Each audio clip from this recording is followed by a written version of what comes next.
आपको आया है इल्यूमिनाटी का इनवाइट? इल्यूमिनाटी को आप सिलेक्ट नहीं करते हो, इल्यूमिनाटी आपको सिलेक्ट करती है। और अभी भी मैं ओपनली नहीं बोल सकता हूँ क्योंकि क्या पता मुझे उड़ा दिया जाए। तो ये वीडियो वहाँ पे चल रही है। अब वीडियो में ये दिखाया जा रहा है कि सब बैठे हैं, अचानक से ना जहाँ पर कि कुछ लोग रोब जो पहनते हैं ना, रोब पहन के कुछ मंत्र बोलने लग जाते हैं। पीछे एक मूर्ति दिखती है, वो एक उल्लू की मूर्ति रहती है, और ये मंत्र करते करते ऑल्दो पूरे विजिबल नहीं है, बट 70% ये था कि किसी बच्चे की बलि चढ़ रही है।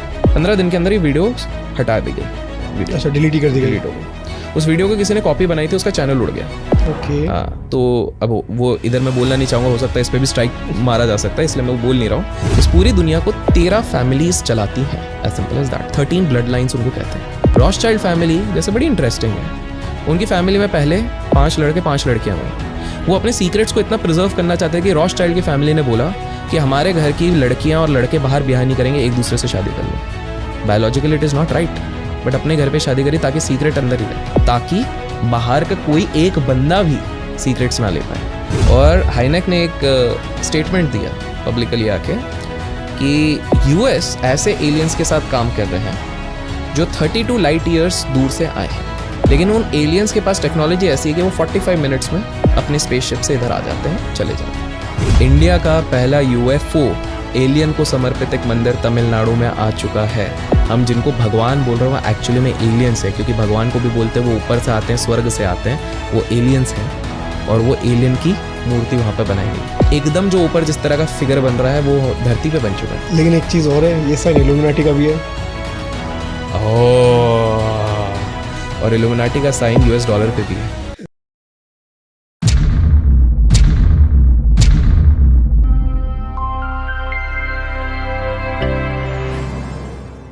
अभिषेक भाई, बहुत बहुत स्वागत है पॉडकास्ट बाबा में।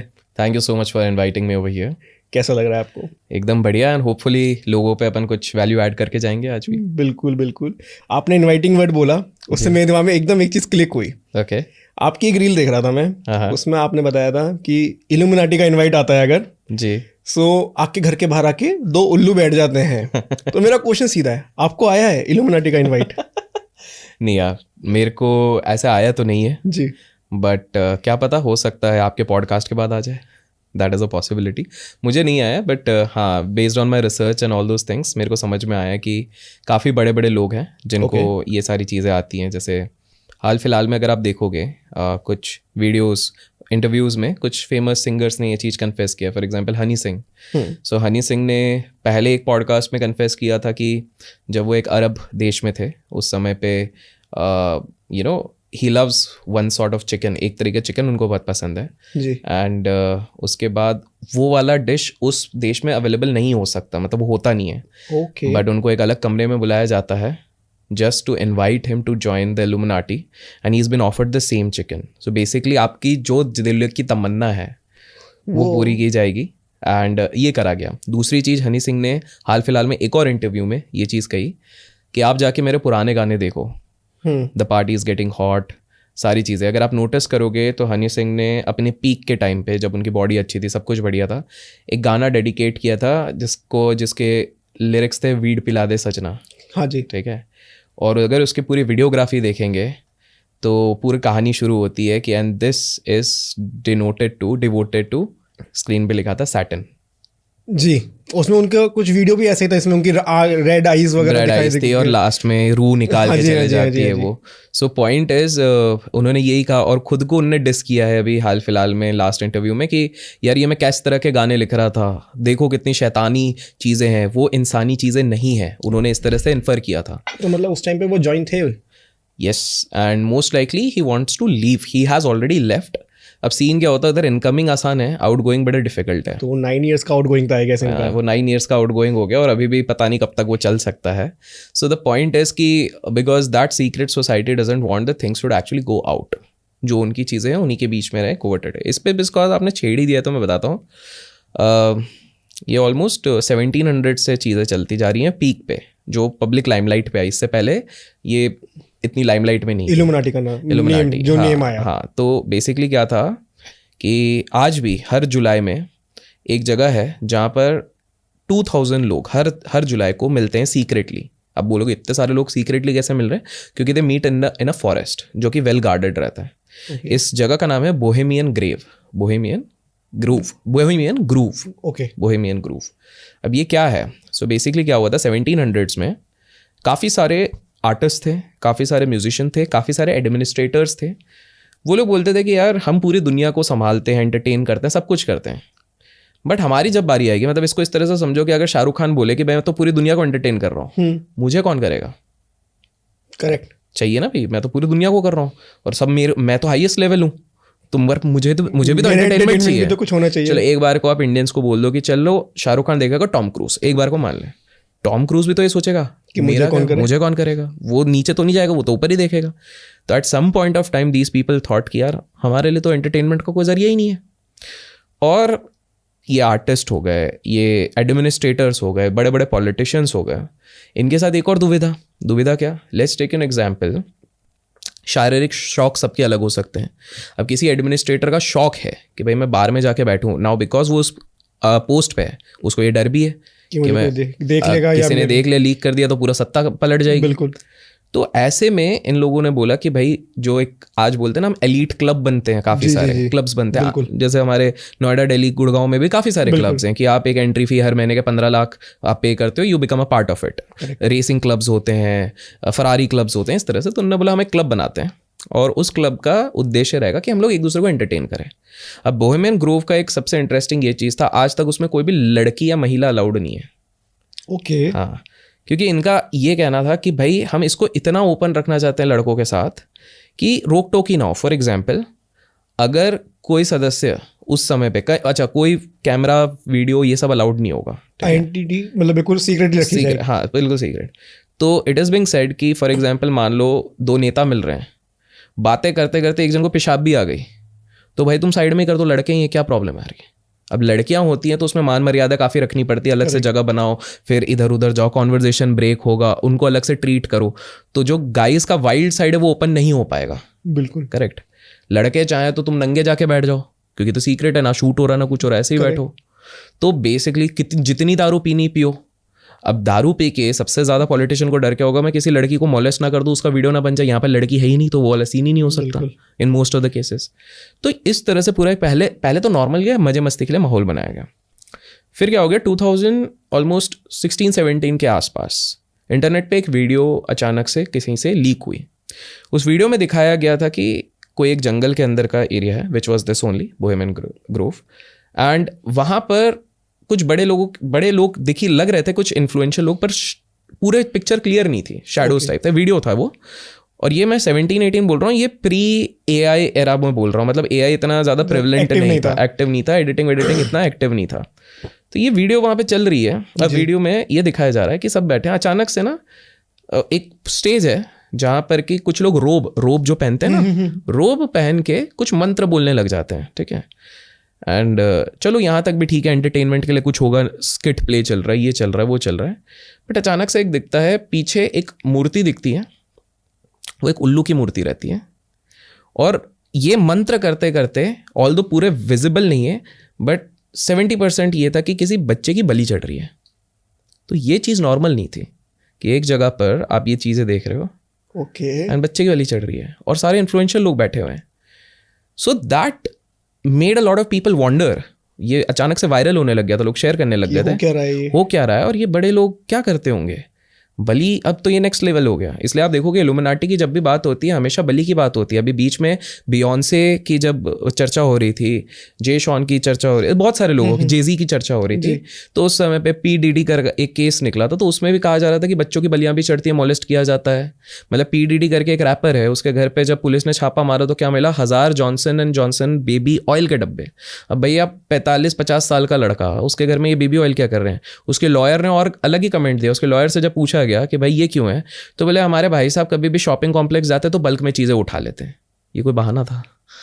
मतलब बल्क में कुछ खाने का उठा लो तो भी समझ में आता, दारू भी उठा लो तो समझ में आता, बेबी ऑयल। और फिर बाद में उनके अगर इतिहास आप देखोगे, although he is married, he has his own kids, but हमेशा देखा गया है कि कहीं ना कहीं इनका बच्चों के प्रति एक अलग व्यवहार देखा गया है। एग्जाम्पल के तौर पे जस्टिन बीबर सबको पता है, बहुत फेमस वो है। तो जस्टिन बीबर को एक बार एक people guess in the comments. चलो मैं बताता हूँ अभी वाला, फिर आगे का मैं बताता हूँ. तो जस्टिन बीबर अशर के साथ, अशर भी एक और म्यूजिशियन है, उनके साथ गाना पहले बिल्कुल जब बच्चे थे 9-10 साल के, तो वो था. अब पी डीडी जो है वो अपनी पार्टीज़ के लिए बहुत जाना जाता था. उसकी पार्टीज़ बड़ी वाइल्ड होती थी, इनवाइट ओनली होती थी.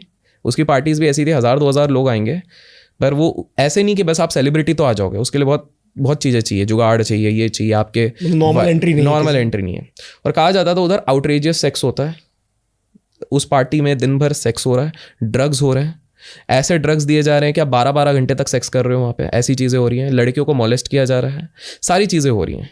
इसके बारे में कुछ लड़कियों ने पब्लिकली आके बोलने की कोशिश भी करी है. दुर्भाग्यवश 2-2, 3-3 साल के अंदर उनकी मृत्यु हो जाती है. कोई एक्सीडेंट में मर जाता है, कोई कूद के मर जाता है, कोई कैसे पता नहीं क्या होता है. जस्टिन बीबर को जब आखिरी बार देखा गया था, जब उनका वो पीक चला था ना, बेबी वाला गाना आया था, उसके बाद से आप देखो बीच में अचानक से वो गायब टाइप हो गया था. उनका कोई गाना नहीं चल रहा था. तो और काफ़ी डिप्रेसिव स्टेट में आ गए थे. ऐसा बोला जाता है कि उस पार्टी में जब अशर ने भेजा था तो उसके बाद डिप्रेसिव हो गए थे. और एक बार एक इंटरव्यू ने अशर से पूछा कि आपने जस्टिन बीबर को भेजा है उस पार्टी में, हमको ऐसा लगता है पी डी डी के साथ मिला है, आपका भी बच्चा आप कभी भेजोगे? बोले मैं अपने बच्चे को कभी भी इस तरह की पार्टी में नहीं भेजूंगा. तो भाई ऐसे कौन सी पार्टी हो रही है कि भैया. सो उधर भी ये एलिगेशंस लगे थे कि ये जो पूरे एलाइट कम्युनिटी है ये कहीं ना कहीं बलियां चढ़ाती हैं.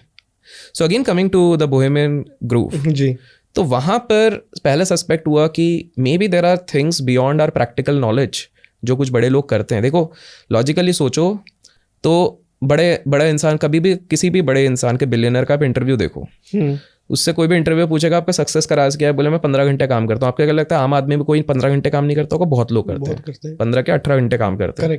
ठीक है. फिर दूसरा वो बोलते हैं हम फोकस से करते हैं. आपको क्या लगता है इंडिया में नहीं करते होंगे? बहुत लोग करते हैं, फोकस से करते हैं. तीसरा बोलते हैं हम रिस्क लेते हैं. क्या लगता है इंडिया में लोग रिस्क नहीं लेते? बहुत रिस्क लेते हैं. किसी भी फील्ड में ले लो तो वो भी लेते हैं. चौथा वो लोग क्या बोलते हैं कि थोड़ा फिलोसॉफिकल होके बोल देते हैं कि भले हम फिलंथ्रॉफी भी करते हैं, ये भी करते हैं, वो भी करते हैं, हमारे देश में भी करते हैं, बाकी देशों में भी करते हैं. तो obviously this raises a question. लोग सोचते हैं कि शायद लक है, लेकिन हो सकता है ये कुछ और भी चीज़ें कर रहे हो जिसके चक्कर में इनको एक एक्स फैक्टर मिल रहा है. अब कुछ लोग होते हैं उसको सोचेंगे कि या तो एस्ट्रो लगा रहे हैं, कुछ लोग सोचेंगे तंत्र लगा रहे हैं, और कुछ लोग हो सकता है इल्यूमिनाटी के पार्ट भी हैं. अब इसको बोहेमियन ग्रूव में क्या हो गया, जब ये वाली चीज़ देखी गई वीडियो, अब इंटरेस्टिंग चीज़ क्या हुआ, ये वीडियो जब सर्कुलेट होने लग गई 15 दिन के अंदर ये वीडियो हटा दी गई. वीडियो अच्छा डिलीट हो गई. उस वीडियो को किसी ने कॉपी बनाई थी, उसका चैनल उड़ गया. उसके बाद से आज के टाइम पे भी जो लोग ये वीडियो देख रहे हैं, आप गूगल पे जाके यूट्यूब पे ढूंढो, आपको पूरा वीडियो नहीं मिलेगा. आपको विथ जो बोलते कमेंट्री वाला थोड़ा थोड़ा पार्ट मिल जाएगा. पूरा वीडियो आपको नहीं मिलेगा. पूरा वीडियो करीब 35 मिनट 37 मिनट्स का था. उसमें बहुत ग्रूसम चीज़ें भी दिखाई गई थी. ओके हाँ. तो अब वो इधर मैं बोलना नहीं चाहूँगा, हो सकता है इस पर भी स्ट्राइक मारा जा सकता है, इसलिए मैं वो बोल नहीं रहा हूँ. बट इस तरह से चीज़ें दिखाई गई. बाद में क्या हुआ कि कुछ फोटोग्राफ्स लीक हुए. अंदर कैमराज अलाउड नहीं थे, याद रखिए. मैंने बताया, मैं सोच रहा हूँ कैमराज अलाउड, वीडियो भी कैसे बनाया. अब वो कैसे हुआ था कि बेसिकली वीडियोज अलाउड नहीं थे, लेकिन मॉनिटरिंग के लिए कैमराज जो रहते वो थे, ये देखने के लिए कि इनमें से कोई बंदा कल को जाके तिगड़म अगर बाहर करता है तो हमारे पास रिकॉर्ड होना चाहिए. और अंदर ही कोई शकुनी निकला. मतलब एक तो आपकी सोसाइटी हो गई जहाँ पे आप जा रहे हैं एक सेफली एंजॉय करने के लिए, लेकिन वहाँ पे भी आपके ऊपर नजर रखी जा रही है कि आप कुछ तिगड़म करें तो हम आपका लीक करेंगे. हाँ, उसका रीजन क्या है? 2 रीजन है. पहला फॉर सिक्योरिटी रीजंस भी रखा गया, क्योंकि अगर दुनिया के सबसे इन्फ्लुएंशियल लोग वहाँ पर है, कुछ अगर राड़ा हो जाता है तो अर्थव्यवस्था दुनिया पूरी हिल सकती है. That is number 1. करेक्ट. और दूसरा चीज़ है यही कि इधर की कोई चीज़ बाहर जाती है तो भाई किसको उड़ाना है हमको पता रहना चाहिए. सो देर आर लेयर्स. इल्यूमिनाटी में लोगों को लगता है कि इल्यूमिनाटी, जिन लोगों को लगता है कि बस आप ऑनलाइन जाओ, सर्च करो हाउ टू जॉइन इल्यूमिनाटी, और जो भी वेबसाइट आएगी वो बोलेगा $500 दो, ये सब फर्जीवाड़ा है. इल्यूमिनाटी ऐसे कभी भी कोई ज्वाइन नहीं कर सकता. इल्यूमिनाटी को आप सिलेक्ट नहीं करते हो, इल्यूमिनाटी आपको सिलेक्ट करती है. ये याद रखिए. अब आपके दिमाग में अगर सवाल आ रहा है आपके ऑडियंस को कि इल्यूमिनाटी किस बेसिस पे सिलेक्ट करती है, तो 3 क्राइटेरिया रहते हैं जी. पहला रहता है आपका इन्फ्लुएंस. फॉलोअर्स मतलब इन्फ्लुएंस नहीं होता. ठीक है. इसको थोड़ा समझने की कोशिश करते हैं. अगर ये मेरे को किसी ने सिंगापुर के समय समझाया था, मेरे को सिंगापुर में तो कुछ एक XYZ चीज़ चल रही थी, और तब मैंने एक वीडियो बनाया था एक उद्योगपति पे अपने चैनल पे.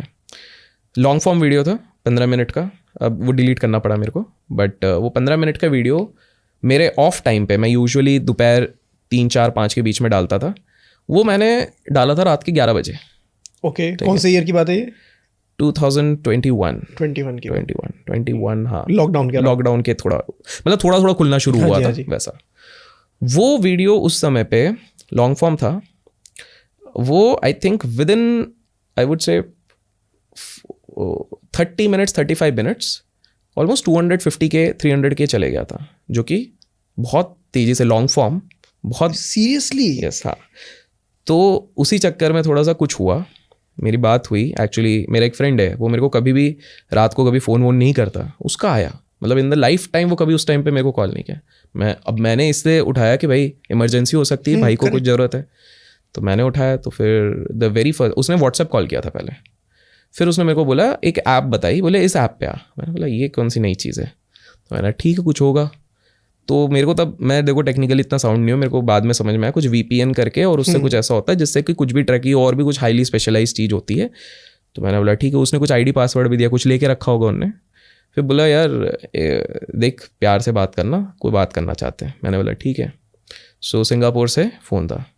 एक्चुअली इन लोगों ने बहुत सारे कुछ, मैंने जो चीज़ बोली थी उसके ही, उस उद्योगपति के अगेंस्ट बहुत सारी कुछ चीज़ें बना के रखी हुई थी, एंड मैंने क्योंकि फेवर में बोल दिया था उस समय पे, तो दे वर वेरी इरिटेटेड। और उनका ये था कि आप इस चीज़ को हटा दो, वरना हमें आपका आता पता सब कुछ पता है, सारी चीज़ें पता है, कब उठ जाओगे, आपके परिवार में ये हैं वो हैं। अब उनने इतनी स्पेसिफिक्स बताई जो मेरे दोस्त को भी नहीं पता। एक बार को मैं डाउट भी करूँ कि चलो उस दोस्त ने बता दी होगी, लेकिन उन्होंने कुछ ऐसी स्पेसिफिक्स बोल दी। आई एम लाइक यार ये तो बहुत ज़्यादा चीज़ें बता दी। तो फिर मैंने क्या किया, मैंने ना प्राइवेट कर दिया। एक जनरल है कि भाई अच्छा भी लग रहा ना, व्यूज़ तो आए हैं तो थोड़ा प्राइवेट रख लो। प्राइवेट मतलब देख नहीं सकते।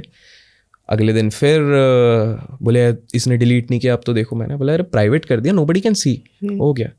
बोले मैंने हमने सारे रिकॉर्ड रख लिया, डिलीट मतलब डिलीट होना था। तो मैंने बोला क्यों पंगे लें फालतू में, तो फिर मैंने उसको डिलीट भी करा। ठीक है।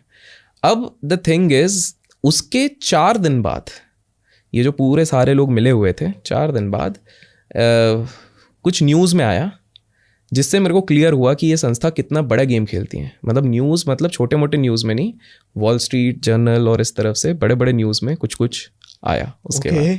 सो द थिंग इज़, उस समय पे आई वॉज लाइक कि यार ये क्या सीन हो रहा है। तो मेरे फ्रेंड ने मेरे को उस समय पे एक्सप्लेन कराया था कि भाई दुनिया जो दिख रही है वो वैसा चल नहीं रही है। तो मैंने बोला यार मेरे इतने फॉलोअर्स भी नहीं है, मैं फॉलोअर वर्सेस इन्फ्लुएंस समझा रहा हूँ, क्योंकि उस समय पे तो मेरे आई थिंक सो 200 के यूट्यूब पे होंगे, 250 के। आज 18 लाख है, बट 250 के थे तब। और इंस्टा तो मेरा तब था ही नहीं। इंस्टा पे मेरे मतलब वो ऐसे ही जो बोलते हैं ना, बना के छोड़ देते हैं, नॉर्मल यूजिंग। 500 भी ज़्यादा बोल दिया। वही दोस्त यार वाले जो रहते हैं, एक पिज़्ज़ा की फ़ोटो डाली थी, मेरे को बस वो ध्यान है बस। तो मैंने बोला भाई मेरे तो है नहीं। और फिर मैंने अपने फेलो जो क्रिएटर्स थे उनका बोले उसके 2 मिलियन है, उसके 5 मिलियन है, उसके 4 मिलियन है हमारे नीश के, इनको कुछ नहीं बोला जा रहा है, मुझे क्यों? मुझे तो बोला, क्योंकि तब मेरे को समझाया गया कि उन्होंने इनको बोला है कि बोले एक होता है फॉलोअर, एक होता है इन्फ्लुएंस। अभिषेक कि अगर वो 200 के लोगों को बोलता है कुछ XYZ, तो उसमें से 180 के लोग हाँ समझते हैं, मानते हैं, 20 के भले ही उसके अगेंस्ट बोलेंगे। बाकियों के अगर 2 मिलियन है तो वो 2 मिलियन ऐसे हैं कि आज उनको देख रहे हैं, कल किसी और को देखेंगे, वो उनको सीरियसली नहीं देखते, वो सिर्फ देख रहे हैं, खुश हो रहे हैं, ना अमल करेंगे ना एग्जीक्यूट करेंगे। दूसरे उसने बोले और ये बाद में मेरे को रियलाइज़ हुआ कि तुम्हें, मैंने कल इंस्टा स्टोरी पे भी डाली, आई डोंट नो कब रिलीज़ होगा। तो जैसे मैं एयरपोर्ट पे उतरा हूँ, बाहर जस्ट निकला हूँ, 3 पुलिस वाले बुलाए, मेरे को लगा मैं अब क्या कर दिया, करते तो बोलते तो बहुत कुछ रहते हैं। फिर कार से एक मैडम उतरी, तो वो यूपी स्टेट कमीशन की मेन प्रेसिडेंट और साथ में बेटी बचाओ आंदोलन की मेन और बीजेपी की, वो बोले अरे मैं आपकी वीडियोस देखती हूँ, मैंने सोचा आप देखें तो फ़ोटो खींच लिया जाए। तो मैंने बोला अच्छा। मैं मुंबई एयरपोर्ट से जा रहा था, तो उस टाइम पे ट्रांजिट के टाइम पे, इंटरनेशनल ट्रैवल पे, जिनीवा से एक NRI हैं, इंडियन है, जो WHO में काम करते, वो रिकग्नाइज़ किए थे। तो इसका पॉइंट है कि भाई आपको ऐसे लोग देखते हैं, बड़े बड़े जर्नलिस्ट हो गए, ये हो गए, ये लोग कभी भी आके कमेंट वमेंट नहीं करेंगे, ये सिर्फ हाँ मानेंगे। ये देखते हैं, दे ऑब्जर्व। आपने कभी देखा होगा कोई बड़ा जर्नलिस्ट आके किसी के यूट्यूब के नीचे कमेंट करेगा? नहीं करेगा। लेकिन आप जब मिलोगे इन पर्सन, वो कहीं ना कहीं पहचानेगा, भाई तुम्हारे वो कुछ तो वीडियो देखे हुए हैं, करेक्ट। और जो बहुत ज़्यादा इंटेलेक्चुअल लोग होते हैं वो सिर्फ ऑब्जर्व करते हैं, देखते हैं। तो बोले ये सब लोग देख रहे हैं, तो तुम्हारा इन्फ्लुएंस है, इनके फॉलोअर्स हैं। मैंने बोला अच्छा भी लगा ये सुन के कि चलो ठीक है, बट फिर वो एक रिस्पॉन्सिबिलिटी आ गई. देन आई रियलाइज कि अच्छा this is the core difference. तो इसलिए मुझे बताया गया कि बोले जब तुम अगर 1% भी कुछ गलत करोगे ना तो ये ही लोग इसको 100% करके भी एम्पलीफाई करेंगे. बिकॉज अगर तुम्हारा कोई पक्ष भी करेगा तो विपक्ष में भी इस तरह से बनेंगे. जैसे ने मेरे को बताया था कि कोई एक बहुत बड़ी अथॉरिटी वाले थे, कोई XYZ डिपार्टमेंट के मिनिस्ट्री में, वो मुझसे ऑफेंड है. मैंने बोला यार क्यों, मतलब मैंने कुछ बोला, वो मेरे को वही लगा कि कुछ कहीं किसी पॉडकास्ट में बोल दिया, किसी वीडियो में बोल दिया. बोले उसके लिए नहीं. तो बोले फिर किस लिए? तो बोले आपका जैसे इंस्टाग्राम की कम्युनिटी होती है, तो वैसे मेरी एक कम्युनिटी थी, तो उस कम्युनिटी में उन्होंने ज्वाइन किया था. तो उस कम्युनिटी में मैं बोलता था कि पहले एक मैंने जितने लोग आएंगे मैं सबसे थोड़ा मैसेज में इंटरेक्ट कर लूँगा, बट उसके बाद नहीं कर पाऊंगा क्योंकि नंबर्स बढ़ते जाते हैं ना. बिल्कुल. तो जब मेरा कम्युनिटी ऑलमोस्ट 800 का था तब मैं करता था थोड़ा बहुत जैसे तैसे करके एक दो. वो जब एंटर हुए थे तब कम्युनिटी ऑलमोस्ट 2000 के ऊपर जा चुका था. और मैंने पहले ही बोल दिया था कि 1 महीने के बाद मैं नहीं कर पाऊंगा क्योंकि fees practically it is not feasible and मैं आउटसोर्स नहीं करना चाहता था क्योंकि आई वांट कि मेरा इंटरेक्शन मतलब मैं ही दे रहा हूँ वो वाले इंटरेक्शन और कोई नहीं. तो वो ऑफेंड इसलिए हो गए क्योंकि उन्होंने शायद कोशिश करा होगा मेरे को DM करने, और मेरे को दिन के 400 से 500 DM आते हैं दिन के. तो उन्होंने DM का, और वो आजकल DM भी हिडन और उसमें चले जाता है. तो उन्होंने कोशिश करा होगा और उन्होंने ये एज्यूम कर लिया कि इसके अंदर कितना ईगो है, मेरे को रिप्लाई नहीं कर रहा. और वो ये सोच के मेरे को पता भी नहीं था कि किसी का मैसेज आया वो बड़ा किसी इंसान का, ऑफेंड होके बैठे हुए हैं. तो आप ये समझो कि इस तरह की चीज़ें होती हैं. तो ये इन्फ्लुएंस वर्सेस ये था. तो again going back to the topic, अगर हम जाते हैं तो ये बोहेमियन ग्रोव से एक पूरा मामला चालू हुआ. अब सीन क्या है कि इस पूरी दुनिया को, मैंने ये पहले भी कहा है आज भी कहूँगा, इस पर मैं फर्मली बिलीव करता हूँ. I have read documents, I have read books, I have met some people. इस पूरी दुनिया को 13 फैमिलीज चलाती हैं, as simple as that. 13 blood lines उनको कहते हैं. इनमें कुछ नाम आजकल इंटरनेट के बदौलत सुना होगा. रॉथस्चाइल्ड सुना होगा, उसके बाद रॉकफेलर सुना होगा, केन चटनी सुना होगा, फिर उसके बाद बंडी फैमिली करके सुना होगा. दीज आर दोज फैमिलीज जो अभी से नहीं, ये लास्ट 200-300 साल से कंट्रोल कर रही हैं. कुछ लोगों के दिमाग में सवाल होगा ये फोर्ब्स की लिस्ट में क्यों नहीं आती है, ब्लूमबर्ग की लिस्ट में क्यों नहीं आती है, टॉप रिचेस्ट में क्यों नहीं आती हैं. एक्चुअली में हमारे दुनिया में जितने इन्फ्लुएंशियल एंड पावरफुल लोग हैं, जो रियल इन्फ्लुएंशियल एंड पावरफुल लोग हैं, उनमें से सिर्फ 1% लोग हैं इन लिस्ट में. बाकी सारे लोग इस लिस्ट में कहीं है नहीं और वो आना भी नहीं चाहते. They want to stay anonymous and they want to control everything. As simple as that. क्यों? क्योंकि पब्लिक लाइमलाइट पे आएंगे तो लोग बात करेंगे, लोग बात करेंगे तो लोग खोजने की कोशिश करेंगे, लोग खोजने की कोशिश करेंगे पोले खोलेंगी. एग्जैक्टली. आज इंटरनेट का एरा है, आप समझ रहे हैं. तो privacy is the basic. Their private life is not for public consumption. As simple as that. तो वो रखना चाहते हैं. रॉथस्चाइल्ड फैमिली जैसे बड़ी इंटरेस्टिंग है. उनकी फैमिली में पहले 5 लड़के 5 लड़कियां हुई. वो अपने सीक्रेट्स को इतना प्रिजर्व करना चाहते हैं कि रॉथस्चाइल्ड की फैमिली ने बोला कि हमारे घर की लड़कियां और लड़के बाहर ब्याह नहीं करेंगे, एक दूसरे से शादी कर लो. Biologically it is not right, but अपने घर पे शादी करी ताकि सीक्रेट अंदर ही रहे. कजिन्स जितने हुए अंदर के अंदर शादियां हो रही हैं ताकि बाहर का कोई एक बंदा भी सीक्रेट्स ना ले पाए. कुछ लोगों को लगता था कि रॉथस्चाइल्ड्स एक मिथ है. फिर हमारे देश की एक बहुत बड़ी शादी हो रही है, बड़े बड़े लोग आए. एक फ़ोटो अचानक से सर्कुलेट हुई जिसमें एक वृद्ध से इंसान भी दिखे उस फोटो में. लोगों ने बात करनी शुरू करी और फोरम्स आजकल इतने तेज़ हो गए, किसी ने जाके जवानी का फ़ोटो लेकर आके मैच करा कि भाई ये जो लीक हुआ था रॉथस्चाइल्ड की फ़ोटो, ये तो रॉथस्चाइल्ड ही निकला.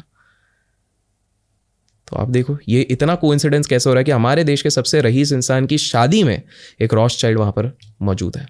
एक बार रॉथस्चाइल्ड का एक सदस्य एक रेस्टोरेंट से, बहुत बड़े एलीट रेस्टोरेंट से बाहर जाके निकल रहा है. अचानक से एक बंदा ऐसी सेल्फी ले रहा था, उसको लगा कि ये कौन है, और वो थोड़ा इन सारी चीज़ों में इंटरेस्ट था. Sir you are Rothschild.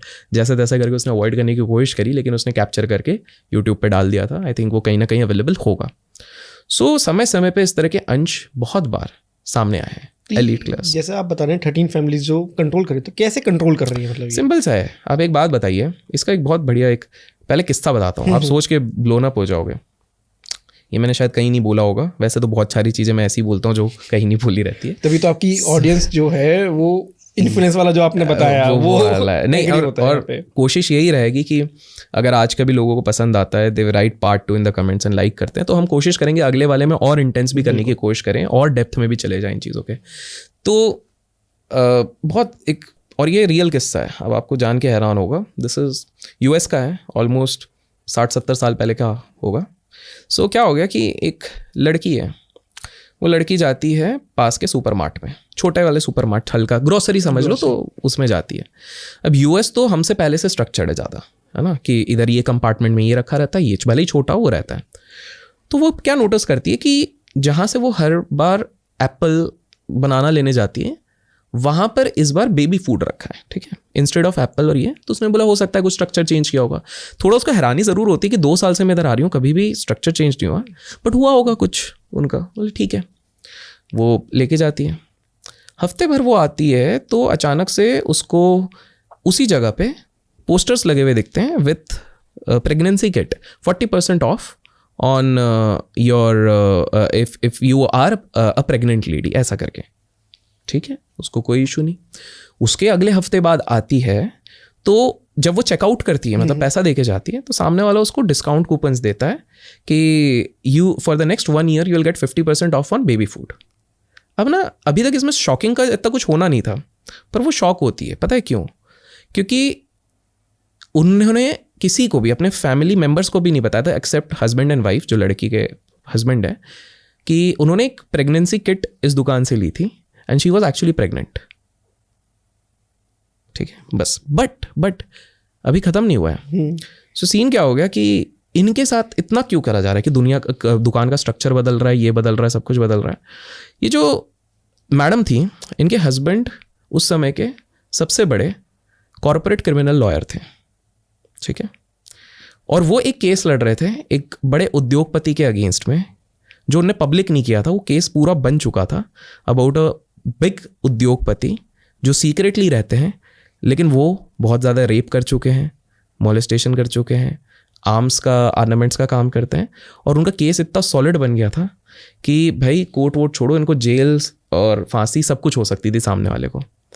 वो बंदा इतने बड़ा था कि he was also holding the stake in this supermart, and वो ऐसे ग्रुप का सदस्य था जो उनके पूरे एरिया में कोई भी दुकान, कोई भी इंडस्ट्री लो, सबका कहीं ना कहीं ये था।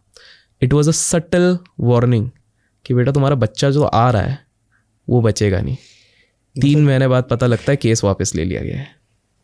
OMG, मतलब घुमा फिरा के डायरेक्टली नहीं इनडायरेक्टली सब कुछ कर दिया गया है। एग्जैक्टली। सो जहाँ हमारी सोच खत्म होती है वहाँ इनकी शुरू हो रही है।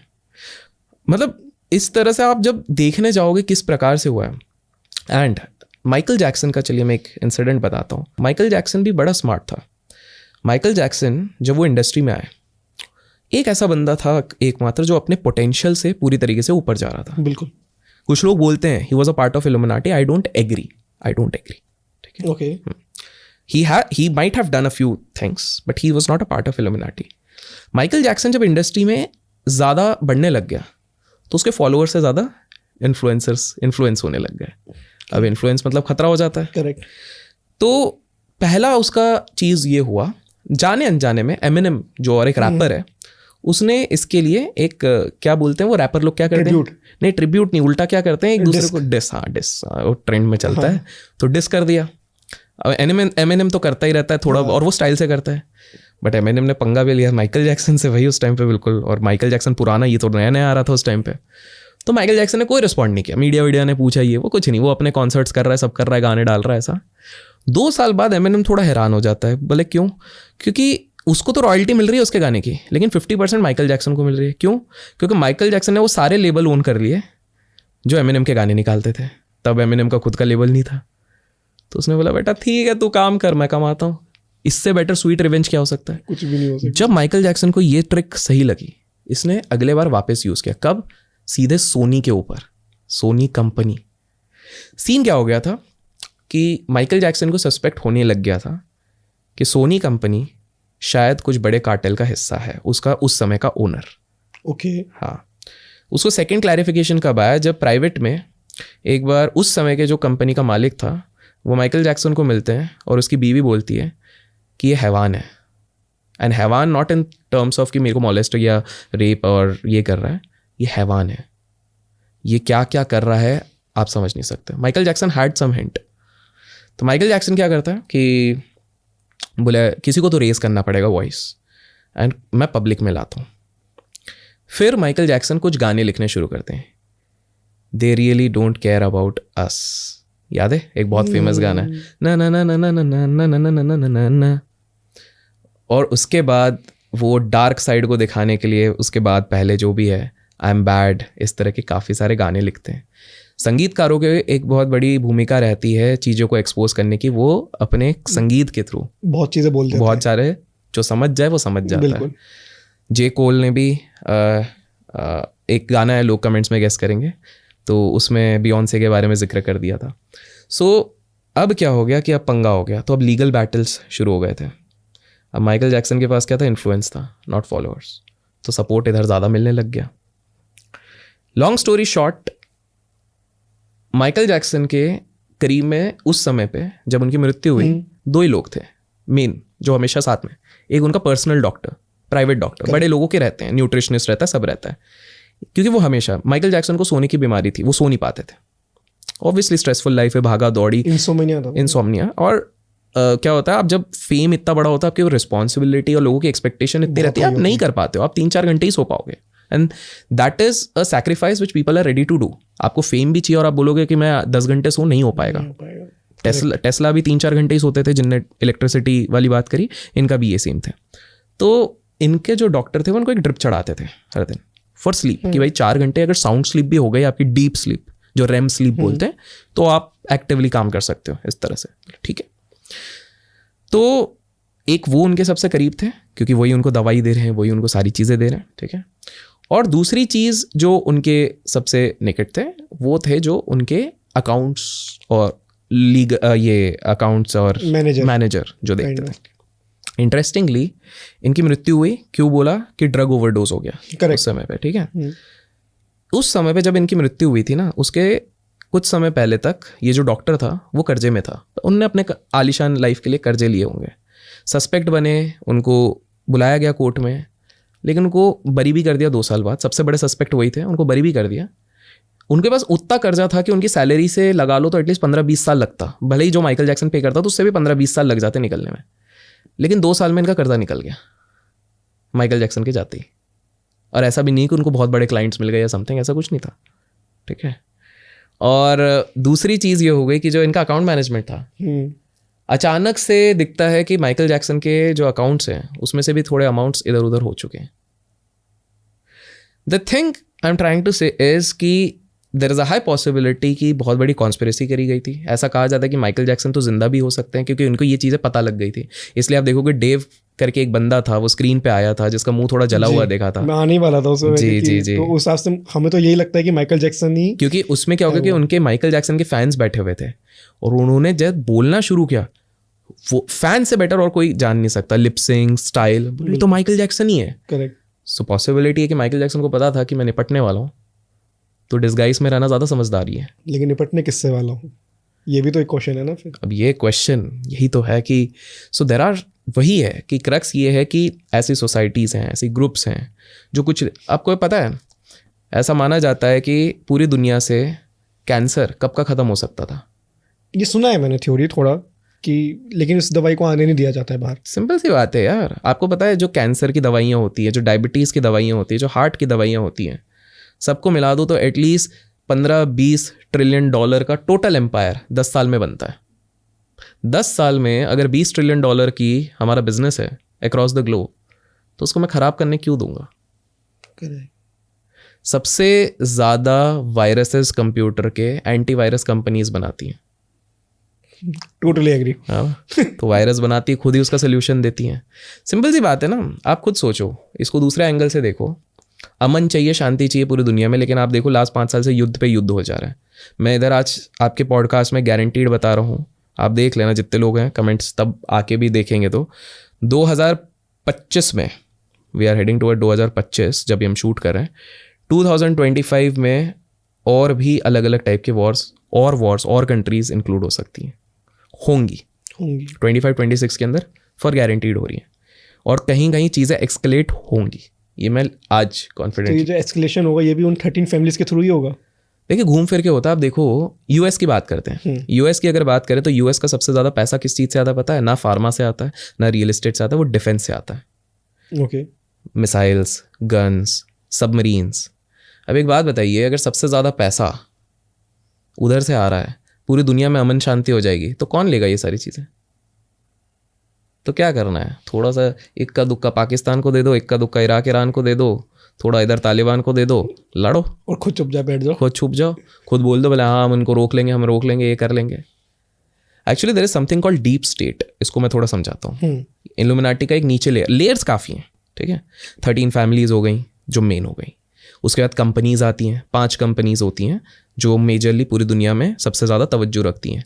पहला है ब्लैक रॉक, क्योंकि ये सबसे बड़ी एसेट मैनेजमेंट कंपनी है। 9-9.5 ट्रिलियन डॉलर है। हमारे देश की अर्थव्यवस्था 3 ट्रिलियन डॉलर है, मतलब हमारे देश से भी बड़ी है एक कंपनी है। तो 5 जो कंपनीज हैं, एक तो है ब्लैक रॉक, चाइना में है टेंसेंट, उसके बाद गूगल, उसके बाद फेसबुक और उसके बाद हमारा अमेजॉन। ये कहीं ना कहीं ये 5 कंपनीज होती हैं। अमेजॉन या माइक्रोसॉफ्ट आप ले लो, कहीं ना कहीं ई कॉमर्स में ये वो 5 कंपनीज है। This is the second layer. क्यों, आप खुद बताओ। आज आप मोबाइल पे किसी को फ़ोन करो, भाई यार पटाया चलते हैं, फ़ोन पे बात करिए, आपने टेक्स्ट भी नहीं किया, एंड देन आप देखो अचानक से आपको, ये कोई मैनिफेस्टेशन नहीं है भाई, आपको बेवकूफ़ बनाया गया है। आप अचानक से आपको पटाया का ऐड, SMS, टूर पैकेजेस, ये सारे कैसे आ रहे हैं? हमारी बातें सुनी जाती हैं हमारे फ़ोन के थ्रू, सब सुनी जाती हैं। मार्क ज़करबर्ग जो फेसबुक के मालिक हैं, एक बार उनका इंटरव्यू हो रहा था, उनको देखा गया कि भाई सब कुछ सही है, लेकिन आपके लैपटॉप के कैमरा के ऊपर ये स्टिकर क्यों लगा हुआ है, ये छुपाया क्यों गया है? करेक्ट।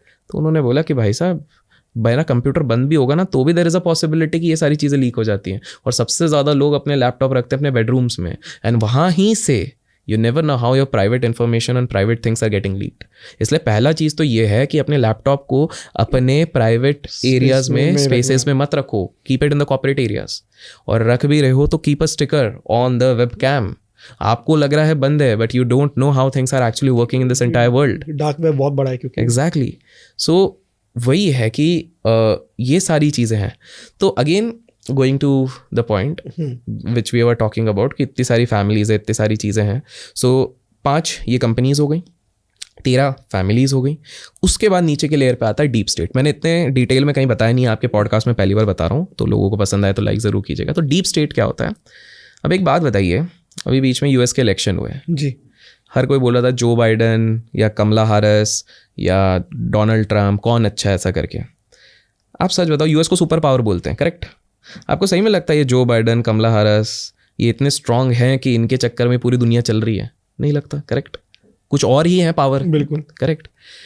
पाकिस्तान और इंडिया की अगर हम बात करें तो आज से कुछ साल पहले जब वाजपेयी जी थे तो नवाज शरीफ के साथ इनकी बात हो गई थी कि कोई अटैक वटैक होना नहीं है। उसी के 15-20 दिन बाद उनकी मिलिट्री खुद अटैक मारती है पाकिस्तान वाले। ये कैसे हो गया भैया? मेन प्रेसिडेंट और प्राइम मिनिस्टर अगर बात कर ले रहे हैं तो ख़त्म हो जानी चाहिए। सद्दाम हुसैन कैसे कह ढा दिया, वो तो मेन बंदा भी नहीं था, कैसे कर दे रहा है? जितना मैं इस चीज़ को समझता हूँ, मुझे तो ये लगता है कि फेस है बस, कि कंट्रोल कोई और कर रहा है। एब्सोल्युटली। सब कठपुतलियाँ हैं, पीछे से और चल रहा है। इसका पहला 4 साल के लिए आएंगे, 5 साल के लिए आएंगे, चले जाएंगे। एक बात बताइए ना, हमारे देश का एग्जाम्पल ले लीजिए। अभी तो लास्ट 2-3 बार से एक ही सरकार आ रही है। इससे पहले जब एक आए थे, मौन व्रत धारण किया हुआ था, वो तो फेस ही थे। चला तो मैडम रही थी देश को, सबको पता है ये वाली बिल्कुल, बट मैडम को भी कोई चला रहा था। एनीवेज, वो अगले पार्ट में अगर लोग बोलेंगे तो वो उस पर जाएंगे। बट तो अब क्या होता है कि ये सब फेस है, चला था कोई और है, ऑर्डर कोई और देता है। इसका पहला जो इंसिडेंट निकला था वो था वाटर गेट क्राइसिस। एक हुआ था वाटर गेट स्कैम जी। ये लोग, मैं चाहूँगा आप लोग गूगल कीजिए, इसके बारे में पता कीजिए। तो वाटर गेट स्कैम में एग्जैक्टली क्या हुआ था कि एक चौकीदार है, वो देखता है ये एक जो पॉलिटिशियन एंड कैंपेन वाले लोग बैठते हैं उनका ऑफिस जहाँ पे था, रात के 2 बजे वो देखता है कि एक ऑफिस का दरवाज़ा खुला हुआ है। तो बोला पता नहीं, थोड़ा सा खुला हुआ, टेप लगा हुआ है। टेप ऐसा लगा हुआ है कि भाई वो वाले दरवाजे नहीं होते, कूं करके खुल जाते हैं और ढट करके बंद हो जाते हैं। तो ऐसा कुछ स्ट्रॉन्ग टेप टाइप लगा हुआ है कि वही खुला रहे, ऐसा जैसे कि बीच में कोई आ भी सकता है, जा भी सकता है, पर धड़बड़ का ना हो। बोले इस समय पे कौन है? बोले चलो इग्नोर करा, वो गया, फिर उसने बंद कर दिया ऐसा करके, ठीक है। फिर 3 बजे वापस उसकी नींद खुली, देखा अरे ये तो अभी खुला है और लाइट जल रही है। तो उसको लगा चोर वोर आ गए, तो उसने लगाया सीधे पुलिस को फ़ोन। पुलिस आई वहाँ पे, क्योंकि भारत की पुलिस और उधर की अमेरिका की पुलिस तो अलग होती है। अमेरिका वाली टाइम पे आ जाती है, 4 की 4:30 तक आ गई, 4:15 तक, और अंदर से 4-5 लोगों को गिरफ्तार कर लिया। ये लोगों से जब पूछताछ की गई तो ये बताया गया कि भाई हम एक संस्था के मेंबर्स हैं और हमें बोला गया था कि हमें डॉक्यूमेंट्स कुछ यहाँ से चुराने, ठीक है। उसी के 2 साल बाद इस स्कैम का इतना बड़ा खुलासा हुआ कि भाई कैंपेन के पहले सारे डॉक्यूमेंट्स चुराए गए थे, सामने वाली पार्टी क्या कर रही है, कैसे कर रही है, किस तरह हम अपनी पॉलिसी घुसाएंगे, किस तरह लोगों को लूटा जाएगा, किस तरह से हम लोगों के खाने में क्या क्या चीज़ें कर देंगे ताकि इनका दिमाग ख़राब हो सकता है। और इसी को वाटरगेट स्कैंडल का नाम दिया गया था, जिसमें बहुत सारी चीज़ें आज भी छुपाई गई हैं। If you read the CIA documents leak तो आपको पता लगेगा। और इसी के बाद अमेरिका के इतिहास में पहली बार निक्सन साहब जो थे उस समय पे president, he had to resign. इससे पहले कभी रेजिग्नेशन वाला मौका नहीं मिला था कि भाई सबसे बड़ी पोजीशन वाला रिज़ाइन कर रहा है, तो प्रेसिडेंट निक्सन को करना पड़ा। तब लोगों को पता लगा कि there is something called deep state. Deep state वहाँ पर आज एक इनफॉर्मली CIA के थ्रू भी ऑपरेट होती है। तो CIA सबको पता है एक एजेंसी है, जैसे हमारे इधर रॉ और ये सब बोलते हैं, उधर CIA है, ठीक है। तो CIA क्या हो गया था कि जब जॉन F कैनेडी जब वहाँ के प्रेसिडेंट बने थे, वो एकदम निडर वाले थे। क्यों? बंदा वर्ल्ड वॉर के पहले भी था, लड़ा, सब कुछ किया। उसके पहले एक वॉर था जिसके टाइम पे वो 8 दिन तक समुंदर में तैरते रहे और जिंदा बचे। उनकी शिप वे उड़ गई थी। तो जिस बंदे ने मौत को इतने पास से देख लिया है तो उसे और कोई चीज़ डरा नहीं सकती, उसको कोई चीज़ डरा नहीं सकती। पहली चीज़ आके जैसे वो इलेक्ट हुए, उन्होंने पता है क्या स्टेटमेंट दिया? Let's dissolve CIA। अब प्रेसिडेंट किसी देश का ये क्यों कहेगा कि CIA को डिसॉल्व किया जाए? दूसरी चीज़ वो कर रहे थे कि जो मेन आर्मी के चीफ थे उनको उन्होंने सस्पेंड करवा दिया। क्यों? क्योंकि वही चीज़ जो सद्दाम हुसैन और ये हम पाकिस्तान की बात कर रहे हैं ना कि मेन नेताओं की नहीं चलती, वहाँ पर भी सेम था। आर्मी वाले एक और कंट्री को अटैक करने वाले थे न्यूक से उड़ाने का। अब क्या होता है, कुछ आर्मी वाले तो सोचते ही नहीं है, सीधे भाई अटैक करो उड़ा दो, वो कॉन्सिक्वेंस सोचते नहीं है न्यूक का क्या होगा, कैसा क्या होगा। तो ये थे कि भाई इनको थोड़ा सा चाहिए था कि भाई ये लड़ाई धड़ा करेंगे तो पूरी दुनिया ख़त्म होनी है, तो इसको रोका जाए। उन्होंने हटाया गया। तो सीन क्या था कि जॉन F कैनेडी के टाइम पे इतना सारी चीज़ें हो रही थी कि भाई इसको हटा दिया, उसको हटा दिया। बाद में जॉन F कैनेडी की मर्डर आज भी मिस्ट्री है। कुछ लोग बोलते हैं कि भाई उनको सामने से गोली मारी गई, CIA के रिपोर्ट में ये लिखा गया है। लेकिन यूट्यूब पे एक वीडियो है, पुरानी है बहुत, जिसके वो क्लिप है, वो तो पीछे से मारा गया है। जॉन F कैनेडी की मृत्यु के टाइम पे, जॉन F कैनेडी जब मरे थे तो एक लड़की थी जो चश्मा पहनती है, वो भी उधर अवेलेबल थी, और एक लड़का था जो छतरी के साथ था। वो दोनों ना उनके मिनिस्ट्री के पार्ट थे, ना किसी आसपास के पार्ट थे, और वो सिर्फ उसी फोटो में देखे, उसके बाद कभी दिखे भी नहीं। CIA ने कभी उन पर सवाल नहीं उठाया। और पता है CIA का जब इनकी मृत्यु हो गई तो इन्वेस्टिगेशन का भार किसको दिया गया कि इनकी मर्डर का सॉल्व करो, फटाफट रिपोर्ट दो? जिस बंदे को सस्पेंड किया था उसको वापस इलेक्ट करा और उसको दिया गया था। सो द थिंग इज, कहीं ना कहीं कहा जाता है कि जॉन F कैनेडी जब भी कोई रेस करते हैं, जैसे माइकल जैक्सन ने वॉइस रेस करने की कोशिश करी पब्लिकली, जॉन F कैनेडी उसके 1.5 साल बाद उनके बेटा भी एक फ़्लाइट टेक ऑफ कर रहा था प्राइवेट, उसका क्रैश हो गया जॉन F कैनेडी का। हाँ, और उनके बेटे की जो गर्लफ्रेंड थी उसका पहला बॉयफ्रेंड कौन था? उसका पहला बॉयफ्रेंड था जो पूरे दुनिया का पहला सैटेनिक चर्च का पादरी था। एनीवेज, तो द थिंग इज कि ये चीज़ क्रैश हुई और इनका ये हुआ, इनको ये सारी चीज़ें दी गई। तो डीप स्टेट्स क्या रहते हैं? ये वो लोग हैं जो अनइलेक्टेड हैं, बट वही सबको इलेक्ट कर रहे हैं, वही सबको चला रहे हैं, एज सिंपल एज दैट। वो कठपुतलियाँ बना रहे हैं, आपके फेस बना रहे हैं, लेकिन कंट्रोल उनके हाथ में है, कंट्रोल वो कर रहे हैं। अब उनको कंट्रोल में क्या चाहिए? Everybody is thirsty of power, power चाहिए। पावर अलग अलग तरीक़ों से आ सकता है। एक है लोगों का मीडिया कंट्रोल कर लो। इसलिए आप देखोगे दुनिया के सारे उद्योगपति कोई ना कोई मीडिया हाउस ओन करते हैं। हमारे देश में कोई CNBC 18 करता है, कोई अपना NDTV ओन कर रहा है, कोई जी ओन कर रहा है। सारे बड़े उद्योगपति कुछ ना कुछ ओन कर रहे हैं। बाहर जाओगे कोई वॉल स्ट्रीट ओन कर रहा है, कोई हफिंगटन पोस्ट ओन कर रहा है, कुछ ना कुछ तो वो ओन ही करते हैं, ठीक है। तो इसलिए एक तो होता है मीडिया के थ्रू वो दिमाग ख़राब करने की कोशिश करते हैं। वो लोग भी ऐसे नहीं दिखाएंगे कि हमारा सबसे मेजॉरिटी स्टेक है, सबसे सामने रहेंगे, नहीं, वो पीछे से उनका काम चल रहा है आराम से, ठीक है। So one is media, because media कुछ भी नरेशन बना सकती है और कुछ भी परसेप्शन बना सकती है।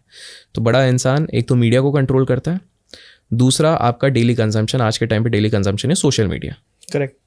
आप सोशल मीडिया में कुछ भी निकाल दो, उसको वायरल करवा दो, ट्रेंड करवा दो, एंड लोग will start believing it without even verifying the facts.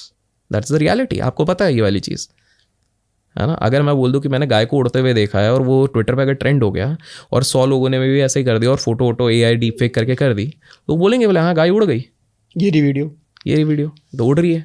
Nobody will even think twice। अभी इसका एक रीज़न, अभी वो भी तो आया था, जो एक मैरिड कपल की फोटो वायरल हुई है। करेक्ट।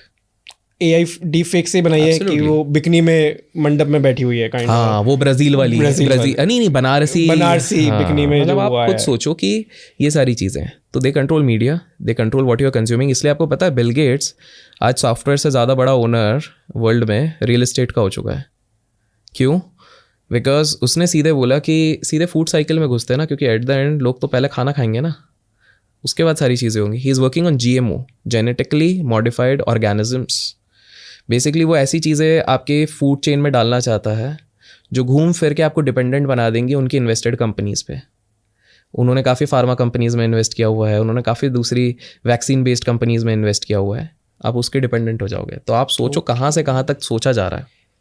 वही वाली आपकी बात आती है ना, जहाँ पे हमारी सोच खत्म हो रही है वो लोग वहाँ से सोचना स्टार्ट कर रहे हैं। एग्जैक्टली मतलब माइक्रोसॉफ्ट के बंदे को रियल एस्टेट से इतना क्या लगा होगा। He is working on this, this is you can go and find in public. He is working extensively on GMOs। एक केस आया था 2009-10 के आसपास, उसको भी दबा दिया गया कि इंडिया में, क्योंकि वो लोग काफ़ी फिलैंथ्रोपिक वर्क करते हैं, 14,000 ट्राइबल लड़कियों पे एक वैक्सीन की टेस्ट करी गई, जिसमें से कि करीब करीब रिपोर्टेड थी 12 से 13 की डेथ हो गई। उनसे कुछ साइन वाइन भी नहीं करवाया गया था और वो केस वहीं पे रफा दफा गया था। तो बेसिकली क्यों? क्योंकि इंडिया की आबादी इतनी ज़्यादा है कि गिनी पिग्स बनाना इधर बहुत आसान है, इंसान पे ही टेस्ट कर लो ना। कुछ भी अगर टेस्ट करना है तो इंसान पे, जैसे हॉलीवुड मूवीज़ में देखा होगा ना, इंसानों को पकड़ के ले जाते हैं, जेल में रखते हैं और कुछ इंजेक्शन लगाओ, सब कुछ करो, टेस्ट करो क्या हो रहा है। Correct. तो उनके लिए यही है, गिनी पिग्स हैं। क्योंकि 146 करोड़ की आबादी में अगर 10,000 मर भी जाएंगे, किसको क्या फ़र्क पड़ रहा है? क्योंकि हर दिन और 10,000 पैदा भी हो जाएंगे। लेकिन ये तो हम इंडिया में हमें पकड़ में आ रहा है। लेकिन अगर इसका दूसरा पहलू देखा जाए, एक एरिया 51, अगर अमेरिका पे पहुंच जाते हैं हम दोबारा US से, ठीक है, तो वहाँ पे बहुत सारी चीज़ें होती हैं अंदर, वहाँ से तो चीज़ें ही बाहर नहीं आती हैं कि हो क्या रहा है वहाँ पे। बिल्कुल बिल्कुल, ये तो बड़ा खतरनाक ऐसे हो गया तो बिल्कुल। तो चलिए पहले ना मैं आपको, बिकॉज आपने UFO एलियन इसी के आसपास आ रहे हो, आपको लगता है एलियन है? मेरे को लगता है, क्यों लगता है? क्योंकि हम इतने बड़े ब्रह्मांड को अगर मैं बात करूँ तो हम अकेले नहीं हो सकते। ठीक है, एक ये थ्योरी मुझे झूठ लगती है कि जो साइंटिस्ट कहते हैं कि एलियंस नहीं है, या जितने वो UFOs को बैलून्स बता देते हैं अपने सैटेलाइट, वो एक कहीं ना कहीं बहुत ही बड़ा झूठ है। ठीक है, क्योंकि कहीं ना कहीं कोई ना कोई है जो हमें देख भी रहा है, हमारा एनिमी भी हो सकता है, हमारे साथ भी हो सकता है, इसलिए हमसे छुपाया जाता है। और एक चीज़ और जो आपने कहा कि जो हम बात कर रहे थे कि इतने बड़े बड़े उद्योगपति जो फेसिस हैं, उनको भी नहीं पता है कि एरिया 51 में क्या हो रहा है, क्योंकि वो पूरा मिलिट्री ओन करती है, उसके अंदर ही सब कुछ होता है। उनको जो पावर कंट्रोल कर रही है वो मे बी इल्यूमिनाटी भी हो सकता है, मे बी 13 फैमिलीज भी हो सकती हैं, मे बी कुछ और भी हो सकता है। चलिए अब मैं कुछ इंटरेस्टिंग चीज़ें बताता हूँ जी। पहली बात, एलियंस होते हैं कि नहीं होते हैं, इसका सबसे बड़ा अंश 3 जगहों से मिलता है। हार्वर्ड के रिसर्च में निकल चुका है, गूगल कीजिए। हार्वर्ड के बड़े बड़े researchers believe that aliens exist. बहुत बड़ा पेपर है तो इतना एक्सटेंसिवली अभी इधर डिस्कस नहीं करेंगे। Harvard has accepted that, Harvard prime है, ठीक है। सेकेंड चीज़ ये हुई है कि because UFO unidentified flying objects, ये वर्ड इतना ज़्यादा प्रचलित हो रहा था तो लोगों को डिस्ट्रैक्ट करने के लिए इसका नाम चेंज कर दिया गया। इसको UAP कहते हैं, अनआइडेंटिफाइड एरियल फिनोमिनन। करेक्ट, नाम ही चेंज कर दिया गया है आज के टाइम पे। बहुत लोगों को शायद ये नहीं चीज़ पता है। तीसरी चीज़ है कि अगर एक्सेप्टेंस की ये बात करें तो काफ़ी सारी साइटिंग्स जो रिपोर्टेड थी, अब कहीं ना कहीं एरिया 51 से निकलने वाले लोग ही लीक डॉक्यूमेंट्स में और ओपनली इस चीज़ के बारे में बात कर चुके हैं। तो अब मैं एक एक करके थोड़ी चीज़ बताता हूँ। लोगों के दिमाग में सवाल आएगा कि इंडिया में क्यों नहीं दिख रहे? किसने बोला इंडिया में नहीं दिखे? प्रॉब्लम है आप लोगों ने अपनी धारणाएं वही सोशल मीडिया देख के बना ली है। आज़ादी के 3 महीने पहले 2 बंदे खेत में जा रहे हैं उड़ीसा में, हमारे देश में, और वो अचानक से ऊपर, उस समय पे धूप है, खेत में और कोई नहीं है, ये दोनों हैं, वो एक सर्कुलर ऑब्जेक्ट देखते हैं वहाँ पे, फ्लाइंग सॉसर, और उनको पता नहीं था इसको क्या बोलते हैं, और वो हैरान हो जाते हैं। वो देखते हैं कि जिस क्रॉप पे लाइटिंग गिरी वो सारे क्रॉप जल गए, and then within a second वो ऐसी स्पीड में चले गया, मान लो 300 किलोमीटर पर आवर पे निकल गया, 300, 500, 800 किलोमीटर पर आवर पे निकल गया, ठीक है। उसके बाद ये क्या करते हैं कि भाई क्या करा जाए, तो उस समय के सबसे फेमस आर्टिस्ट के पास जाते हैं और वो उसको बयां करते हैं कि भाई हमने ये देखा, जो डायग्राम बनी है वो फ्लाइंग सॉसर की। चलो इन्होंने झूठ बोला होगा। आपको पता है इंडिया का पहला UFO का मंदिर बन चुका है अब? नहीं पता था? नहीं, ये नहीं पता था मेरे को। इंडिया का पहला UFO एलियन को समर्पित एक मंदिर तमिलनाडु में आ चुका है। तमिलनाडु में यह मंदिर बना है जिसमें आप नीचे जाते हैं तो वहाँ पर एक ग्रेस बोलते हैं, जिनका सर बड़ा होता है ना, टेक्निकल हमने यूएफओ देखा है, इस तरह से है, उसकी पूजा हो रही है तमिलनाडु में। कभी मौका मिले तो जाके देखिए, एलियन की पूजा हो रही है। उसी के साइड में ऋषि अगस्त्य की तस्वीर है। जब वहाँ के लोकल से पूछा गया तो बोला गया है कि उनके आर्टिशन को सपना आया था कि अगस्त्य मुनि उनके सपने में आए थे और उन्होंने कहा था कि हमारे दुनिया का निर्माण एक्चुअली में एलियंस ने करा हुआ है। हम जिनको भगवान बोल रहे हैं वो एक्चुअली में एलियंस है, क्योंकि भगवान को भी बोलते हैं वो ऊपर से आते हैं, स्वर्ग से आते हैं, वो एलियंस हैं और वो एलियन की मूर्ति वहाँ पर बनाई गई है। पर इधर से एक और इंटरेस्टिंग चीज़, थॉट प्रूविंग चीज़ बताता हूँ। अब जब जाओगे, क्योंकि इसको थोड़ा समय हो गया, अब जब जाओगे लोग पूजा कर रहे हैं, पाठ कर रहे हैं, सब कर रहे हैं, ठीक है, एटलीस्ट सेल्फी तो नहीं ले रहे हैं अभी फिलहाल, ये अच्छी बात है। वो करने के बाद ऐसा किया गया है कि आसपास के कुछ एरियाज में तमिलनाडु में ही और सिमिलर मंदिर्स बनना शुरू हो गए। That brings us to a point, क्या ये पॉसिबिलिटी है कि जब पूरी दुनिया में, देश में हमारे पहला शिव मंदिर बना, जब लोगों ने देखा, कुछ पंडितों ने, कि यहाँ पर तो भीड़ बहुत हो रही है, तो दूसरा बना, तीसरा बना, चौथा बना और बनते गए। करेक्ट। और लोग फॉलो करते गए और एक टाइम पे जो चीज़ केवल एक मूर्ति थी वो कल्चर बन गई। क्या ये पॉसिबिलिटी है? सोचने लायक बात है, क्योंकि यहाँ तो वही चीज़ हो रही है। बिल्कुल, जब एक बना दूसरा ही बन रहा है, दूसरा बना रहा है, तीन तो बन रहे हैं ऑलरेडी। और ये सेम लोग नहीं बना रहे, अलग अलग लोग बना रहे हैं अलग अलग एरियाज में। तो ये दूसरा पॉइंट हो गया। तो ये हो गया इंडिया का। तो इंडिया में भी हैं काफ़ी रेफरेंसेज हैं, अगर लोगों ने कहा तो मैं सेकंड पार्ट में एक्सटेंसिवली और बताऊंगा इसके बारे में। तो ये दूसरी चीज़ हो गई। तीसरी चीज़, कुछ बड़े इंटरेस्टिंग इंसिडेंट्स हुए हैं। 1982 का एक इंसिडेंट बताता हूँ, लेक बाइकाल इंसिडेंट कहते हैं उसको। ओके। रशिया में एक लेक बाइकाल करके है, एक लेक है, बहुत बड़ा लेक है, समुद्र के पास में ही है, तट पे, सॉल्ट वाटर है। तो वहाँ पे 3 डाइवर्स थे अपना प्रैक्टिस करने के लिए। तो उधर कैंप लगते थे, रशियन कैंप्स लगते थे वर्ल्ड वॉर के काफ़ी इस टाइम पे, और उसके बाद भी रशियन कैंप्स लगते थे। तो ये रशियन कैंप्स वाले में यहाँ के सबसे ट्रेन जो डाइवर्स होते हैं, जो जाते हैं, गोताखोर बोलते हैं, वो इधर प्रैक्टिस करते थे। 3 गोताखोर नीचे जाते हैं और उनको कुछ अजीब सी चीज़ दिखती है। वो थोड़ा एक लेवल पे पहुँचते हैं, एक दिन उनको दिखता है कि यार 9 फीट लंबे 3-4 एंटिटीज़ हैं वहाँ पे, और वो ह्यूमनॉइड है, ह्यूमन नहीं, ह्यूमनॉइड मतलब एक ह्यूमन जैसे। और ये लोग बेचारे स्कूबा का किट सब कुछ पहना है, इन्होंने कुछ नहीं पहना है, सिल्वर कलर का एक सूट है और ट्रांसपेरेंट सी एक वो है, शेल है, हेलमेट है ट्रांसपेरेंट, और वो इनको घूर रहे हैं। एक बाल को ये देख के सोच रहे हैं कि हेलोसिनेशन तो नहीं हो रहा है, बट एक साथ 3 जन को कैसे होगा। बिल्कुल। और देख रहे हैं 9-9 फीट के ये क्या है, और वो इनको घूर रहे हैं, ठीक है। तो ये तब तक एटलीस्ट अगर आप डिस्टेंस से मानो तो ये देख रहे हैं करीब 100 मीटर्स के डिस्टेंस में कि कुछ तो है, और वो गॉच कर चुके थे क्योंकि इतने ट्रेन ड्राइवर्स रहते हैं। तो ये पता नहीं क्या है। ये तीनों ऊपर चले जाते हैं, ये जाके अपने ऑफिसर को बताते हैं कि ऑफिसर नीचे कुछ तो है। ऑफिसर बोलता है मैं अपने ट्रूप्स का सबसे बेस्ट जो 7 डाइवर्स हैं, जो ट्रेंड हैं, जो युद्ध में भी गए, सब में गए, मैं उनको भेजता हूँ नीचे। तो ये 7 डाइवर्स जाते हैं, वेल इक्विप्ड विथ एवरीथिंग, और उनको इंस्ट्रक्शन दिया जाता है 3 दिखे हैं, 3 में से कोई एक भी ले आओ, हो सकता है हमारे डिस्कवरी हो जाए, हो सकता है वॉर में हमारे लिए कुछ मशीन मिल जाए। तो ये लोग जाते हैं, इनको भी वो दिखते हैं 100 मीटर पे, ये आते हैं 50 मीटर पे। जैसे ये 20 मीटर के आसपास रहते हैं, अचानक से वो थोड़ा मूव करने लगते हैं इनके तरफ। बेसिकली अब एग्रेशन आ रहा है, एंड वो कोई एक इंस्ट्रूमेंट होगा जो गन जैसा आप समझो, उससे बवंडर बोलते हैं ना, बवंडर, जी वैसा निकलता है। और वो एक बार में इतना बड़ा बवंडर निकलता है कि ये सारे के सारे लोग शोर पे पहुंच जाते हैं, 4 की मौत हो जाती है। उसके बाद से उधर डाइविंग करना मना हो गया। ये वेरी फेमस इंसिडेंट है, लेक बाइकाल, यहां पर हुआ। 7 में से 4 गए। तो इसको आप ऐसे सोचो कि अगर कुछ एंटिटीज हैं एक्स्ट्रा टेरेस्ट्रियल, अगर वो हम पे नज़र रखना चाहते हैं और हमारे नज़र में नहीं भी आना चाहते हैं, तो उनके लिए सबसे प्रेफर्ड प्लेसेस क्या होंगे जहाँ पर हमारी नज़र नहीं जा सकती है। ओशन का हमने कितना परसेंटेज एक्सप्लोर किया है? 5%। करेक्ट। इतनी टेक्नोलॉजी होने के बाद भी हम मैरियाना ट्रेंच को ढंग से नहीं देख पा रहे, कहीं पे नहीं देख पा रहे। So there is a high possibility कि एक बेस शायद उनका नीचे भी हो। और दूसरा कहाँ पे सबसे पॉसिबिलिटी है? Highest points, mountains, peaks. Correct. तो it becomes very convenient for these people कि ऐसी जगह पर अपना बेस बना के हम नज़र रख सकते हैं जो इनके लिए बेटर रहेगा।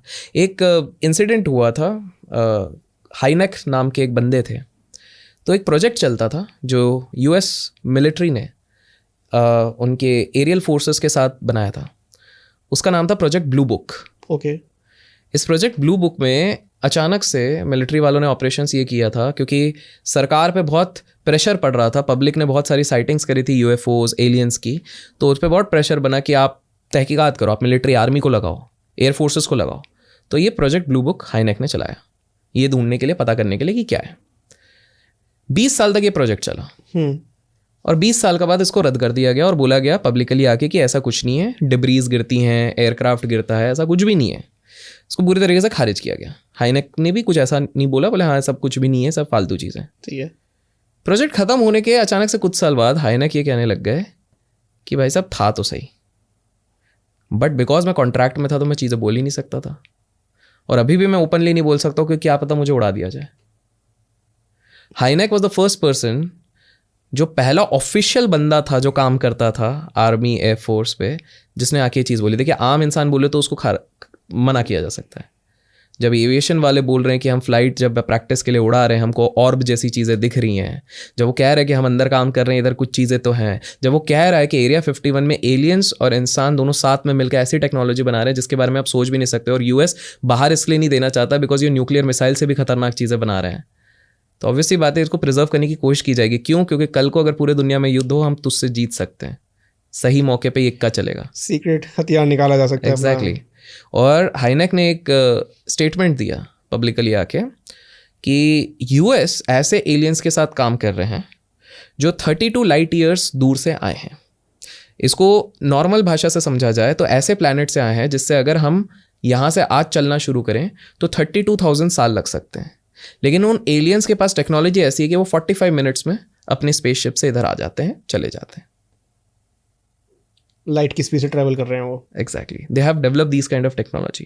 ऑस्ट्रेलिया में अगर आप जाते हैं, ऑस्ट्रेलिया की केव्स में आपको कुछ फोटोज दिखती हैं, इंसान की दिखती है, इंसान थे, हंटिंग कर रहे हैं, हंटिंग थे, हाथी थे, बड़े वाले हाथी दिखे, शेर, चीता सब देखा।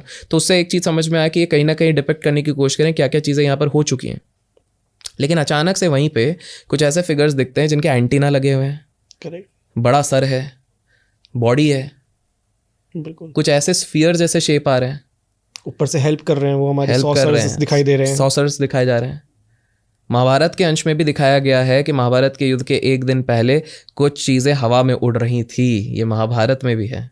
रामायण में जिक्र किया गया है कि उड़ने वाले वाहन उस समय पे भी थे जो एरोप्लेन से कहीं ज़्यादा गुना एडवांस दिखते हैं, और ऐसा कहा जाता है कि ऊपर से ये लोग आते थे। पोएट्री वे में ये चीज़ लिखी गई है, ऊपर से आते थे। We never know. आप इसको इस तरह से देखो ना, अगर आज आप किसी आइलैंड जाते हो जहाँ के ट्राइबल लोगों ने आज तक सिटी लाइफ देखी नहीं, किसी को नहीं देखा, आइसोलेटेड है, वो वही आज भी बेरीज खा रहे हैं, एप्पल जो पेड़ में खा रहा है, हंटिंग कर रहे हैं, खा रहे हैं, उन्हें कुछ दुनिया का नहीं पता है। अगर मैं आज एक चॉपर लेता हूँ, एक हेलीकॉप्टर लेता हूँ, उस हेलीकॉप्टर में बैठ के मैं उस आइलैंड के ऊपर जाता हूँ, साथ में एक बूफर लेके जाता हूँ, पहली बार जब वो हेलीकॉप्टर देखेंगे नीचे से उनको क्या लगा, अरे भाई क्या चल रहा है ये, उनकी लैंग्वेज में तो ये कुछ आश्चर्यचकित कर देने वाली चीज़ है। ये क्या चीज़ आ गई, ये क्या चीज़ है, हवा में उड़ रहे हैं। मैं उधर बूफर अगर चालू कर दूं म्यूजिक, अरे भगवान की वाणी आ रही है, स्पीकर चालू कर दूं तो ईश्वर की वाणी, आकाशवाणी है, ये तो आकाश से वाणी आ रही है। थिंक फ्रॉम दैट पर्सपेक्टिव ना, क्योंकि वो आसमान को देख के ही बात कर रहे हैं, करेक्ट, तो उनको वहां से आवाज आएगी, आकाशवाणी है। और केव में ये लोग पेंटिंग करेंगे तो क्या करेंगे कि कुछ ऊपर उड़ रहा है, शेप अलग होगा, और उधर से आवाज आई, आकाशवाणी ने बोला कि भाई पानी को उबाल के पियो, और हम लोग स्वस्थ रहने लग गए। आकाशवाणी ने बोला पत्थर को रगड़ो, आग निकलेगा, तो हम सही होने लग गए। सो इसी चीज को फिर वो केव पे बना रहे हैं। और एक इंटरेस्टिंग चीज है, मिस्र, इजिप्ट में आप जाएंगे, इस तरह के शेप्स रहते हैं पिरामिड्स के जी। भारत के साउथ के, जिसको कहा जाता है origins of most religion, temples जाएंगे, ऊपर ये शेप रहता है। जो टेक्निकली सबसे पुराने इग्नूज होते थे वो ऐसे रहते थे, ना कि ऐसे। अगर आप साउथ अफ्रीका में जाएंगे तो उनके भी ट्राइबल्स के काफ़ी सारे मोनेस्टिक्स इस तरह से। और इन सारे देशों के 7 मेन कॉन्टिनेंट्स के जब आप टॉप को टच करते हैं और स्पेस से देखते हैं, ये सप्तऋषि बनते हैं। इतना कौन सा टेक्नोलॉजी था लाखों करोड़ों साल पहले हमारे देश में या पूरी दुनिया में, तब तो हम कम्यूट भी नहीं कर पाते थे, पता ही नहीं होगा अफ्रीका के लोगों की एक ये एशियन कॉन्टिनेंट भी होता है, एशिया को पता नहीं होगा, अंटार्कटिका भी होगा, पर ऐसा कैसे टेक्नोलॉजी था कि एकदम जो ऊपर जिस तरह का फिगर बन रहा है वो धरती पे बन चुका है। लेकिन एक चीज़ और है, ये साइन इल्यूमिनाटी का भी है। और इल्यूमिनाटी का साइन $US पे भी है। और अगर एक और बात करी जाए एरिया 51 से रिलेटेड और इस इल्यूमिनाटी से रिलेटेड, बर्मुडा ट्रायंगल भी ट्रायंगल है, तो मैं ये और वो सबसे बड़ा पोर्टल है जो माना जाता है। और 20,000 से ज़्यादा साइटिंग्स हुई हैं, अब जाके साइंस बोल रहा है कि नहीं मैग्नेटिक फोर्स है, तो भाई उधर ही क्यों है? करेक्ट है ना। और दूसरी चीज़ है 20,000 से ज़्यादा साइटिंग, तो अगेन इसको कवर अप कहा जा सकता है जैसे प्रोजेक्ट ब्लू बुक में किया गया। सो द थिंग इज़ कि काफ़ी सारी चीज़ें हो चुकी हैं दुनिया में, एविडेंस हैं। एक और बड़ा interesting, man in black movie देखी है? हाँ, सुना होगा, 3 बंदे रहते हैं काले। क्या बोलूँ, अगर हो सकता है ये चीज़ें सच भी हों। एग्जाम्पल के तौर पे कि ये जैसे हाईनेक थे, वैसे एक और बंदा था। उस बंदे ने जब ये इंसिडेंट्स हो रहे थे तो इन्होंने एक एजेंसी खोली। ओके। एजेंसी का नाम कुछ रखा था एलियन रिसर्च सोसाइटी ऐसा करके, और वो एक मैगजीन चलाने लग गए जिसके 2000 सब्सक्राइबर्स भी हो गए थे। उस मैगजीन में वो सारे साइटिंग्स के बारे में, कहाँ पे क्या चीज़ें मिली है, क्या सीक्रेट चीज़ें अंदर की, वो सारी लिखते थे। अचानक से उनको एक फ़ोन आता है। फ़ोन पे एक व्यक्ति बोलता है, अच्छा आप इधर ही रहते हैं? बोले हाँ। यही घर है ना? बोले हाँ। तो बोले जो भी काम कर रहे हो उसको बंद कर दो, तुम्हारे लिए सही नहीं होगा। तो वो बोलता है अरे आप कौन बोल रहे हैं? तो बोले दरवाज़ा खोलो। ये उस समय की बात है जब फ़ोन वो नहीं थे, मोबाइल फ़ोन्स नहीं थे।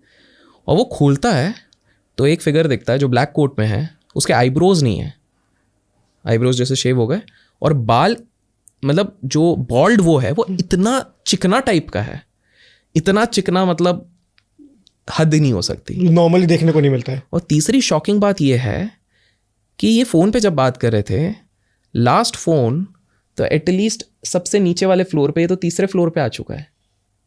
इतने जल्दी लाइटिंग स्पीड पे कोई आ ही नहीं सकता। और इनको ऐसा सेंस हुआ कि कोई इसका माइंड पढ़ रहा है। ये क्यों हुआ? क्योंकि इनने एक वेस्ट कोट पहना हुआ था। US UK में ये बड़ा वो रहता है, वेस्ट कोट ठंड के टाइम पे पहनते हैं। इनके ऊपर वाले इसमें 3-4 कॉपर कॉइन्स टाइप के थे, कॉइन्स थे, और एक स्विस नाइफ टाइप का था, ठीक है। और वो कहीं ना कहीं मन में सोच रहा था कि ये अगर चोर या कुछ होगा तो मैं ये स्विस नाइफ निकालूंगा और इसको करूंगा, ये सोच रहा था। इतने में सामने वाले ने बोला कि जो तुम करने की सोच रहे हो सोचो भी मत। उसने अचानक से कुछ ऐसा किया जिससे उसके सिक्के खनकने लगे। बेसिकली माइंड कंट्रोल टाइप कुछ एक चीज़ चल रही थी कि सिक्के खनकने लग गए। और तब इसको डर लगा। बोला कुछ नहीं, तुम ये जो भी कर रहे हो मैगजीन बंद कर दो, किसी को कुछ बताने की ज़रूरत नहीं है, सब फालतू चीज़ें बंद कर दो, निकल जाओ, सेफ रहोगे। ये तो एक इंसिडेंट हुआ। इस तरह से हाईनेक ने भी कहा है कि मेरे साथ भी हुआ है। इस तरह से काफ़ी सारे लोगों ने ये रिपोर्टिंग्स करी हैं कि 2-3 लोग आते हैं, उनके पास इतनी एडवांस टेक्नोलॉजी है, जैसे कि वो माइंड रीड कर रहे हैं, काफ़ी सारी चीज़ें कर रहे हैं। वो नहीं चाहते हैं कि लोग इन चीज़ों के बारे में बात करें, बताएं कि क्या चीज़ें हो रही हैं। They don't want to leave their age. So आप देखो कि इतिहास गवाह है कि हमारे इतिहास में चीज़ें छुपाई जाती हैं। बड़े लोग चीज़ों को कंट्रोल करने की कोशिश करते हैं। कहीं ना कहीं जो बड़े लोग हैं वो चाहते नहीं है, बिकॉज एक मैं सिंपल सा है ना कि अगर एक ज़मीन है, ज़मीन में घास है, घास में एक हाथी भी है जी, और एक खरगोश भी है, और दोनों को बहुत भयंकर भूख लगी है। हाथी तो चाहेगा ना मैं जितना हो सके मैं खा लूँ। फॉर दैट मैटर अगर वो भूख की चरम सीमा पे है तो वो कुचल भी सकता है इस खरगोश को, क्यों मैं खाने दूँ।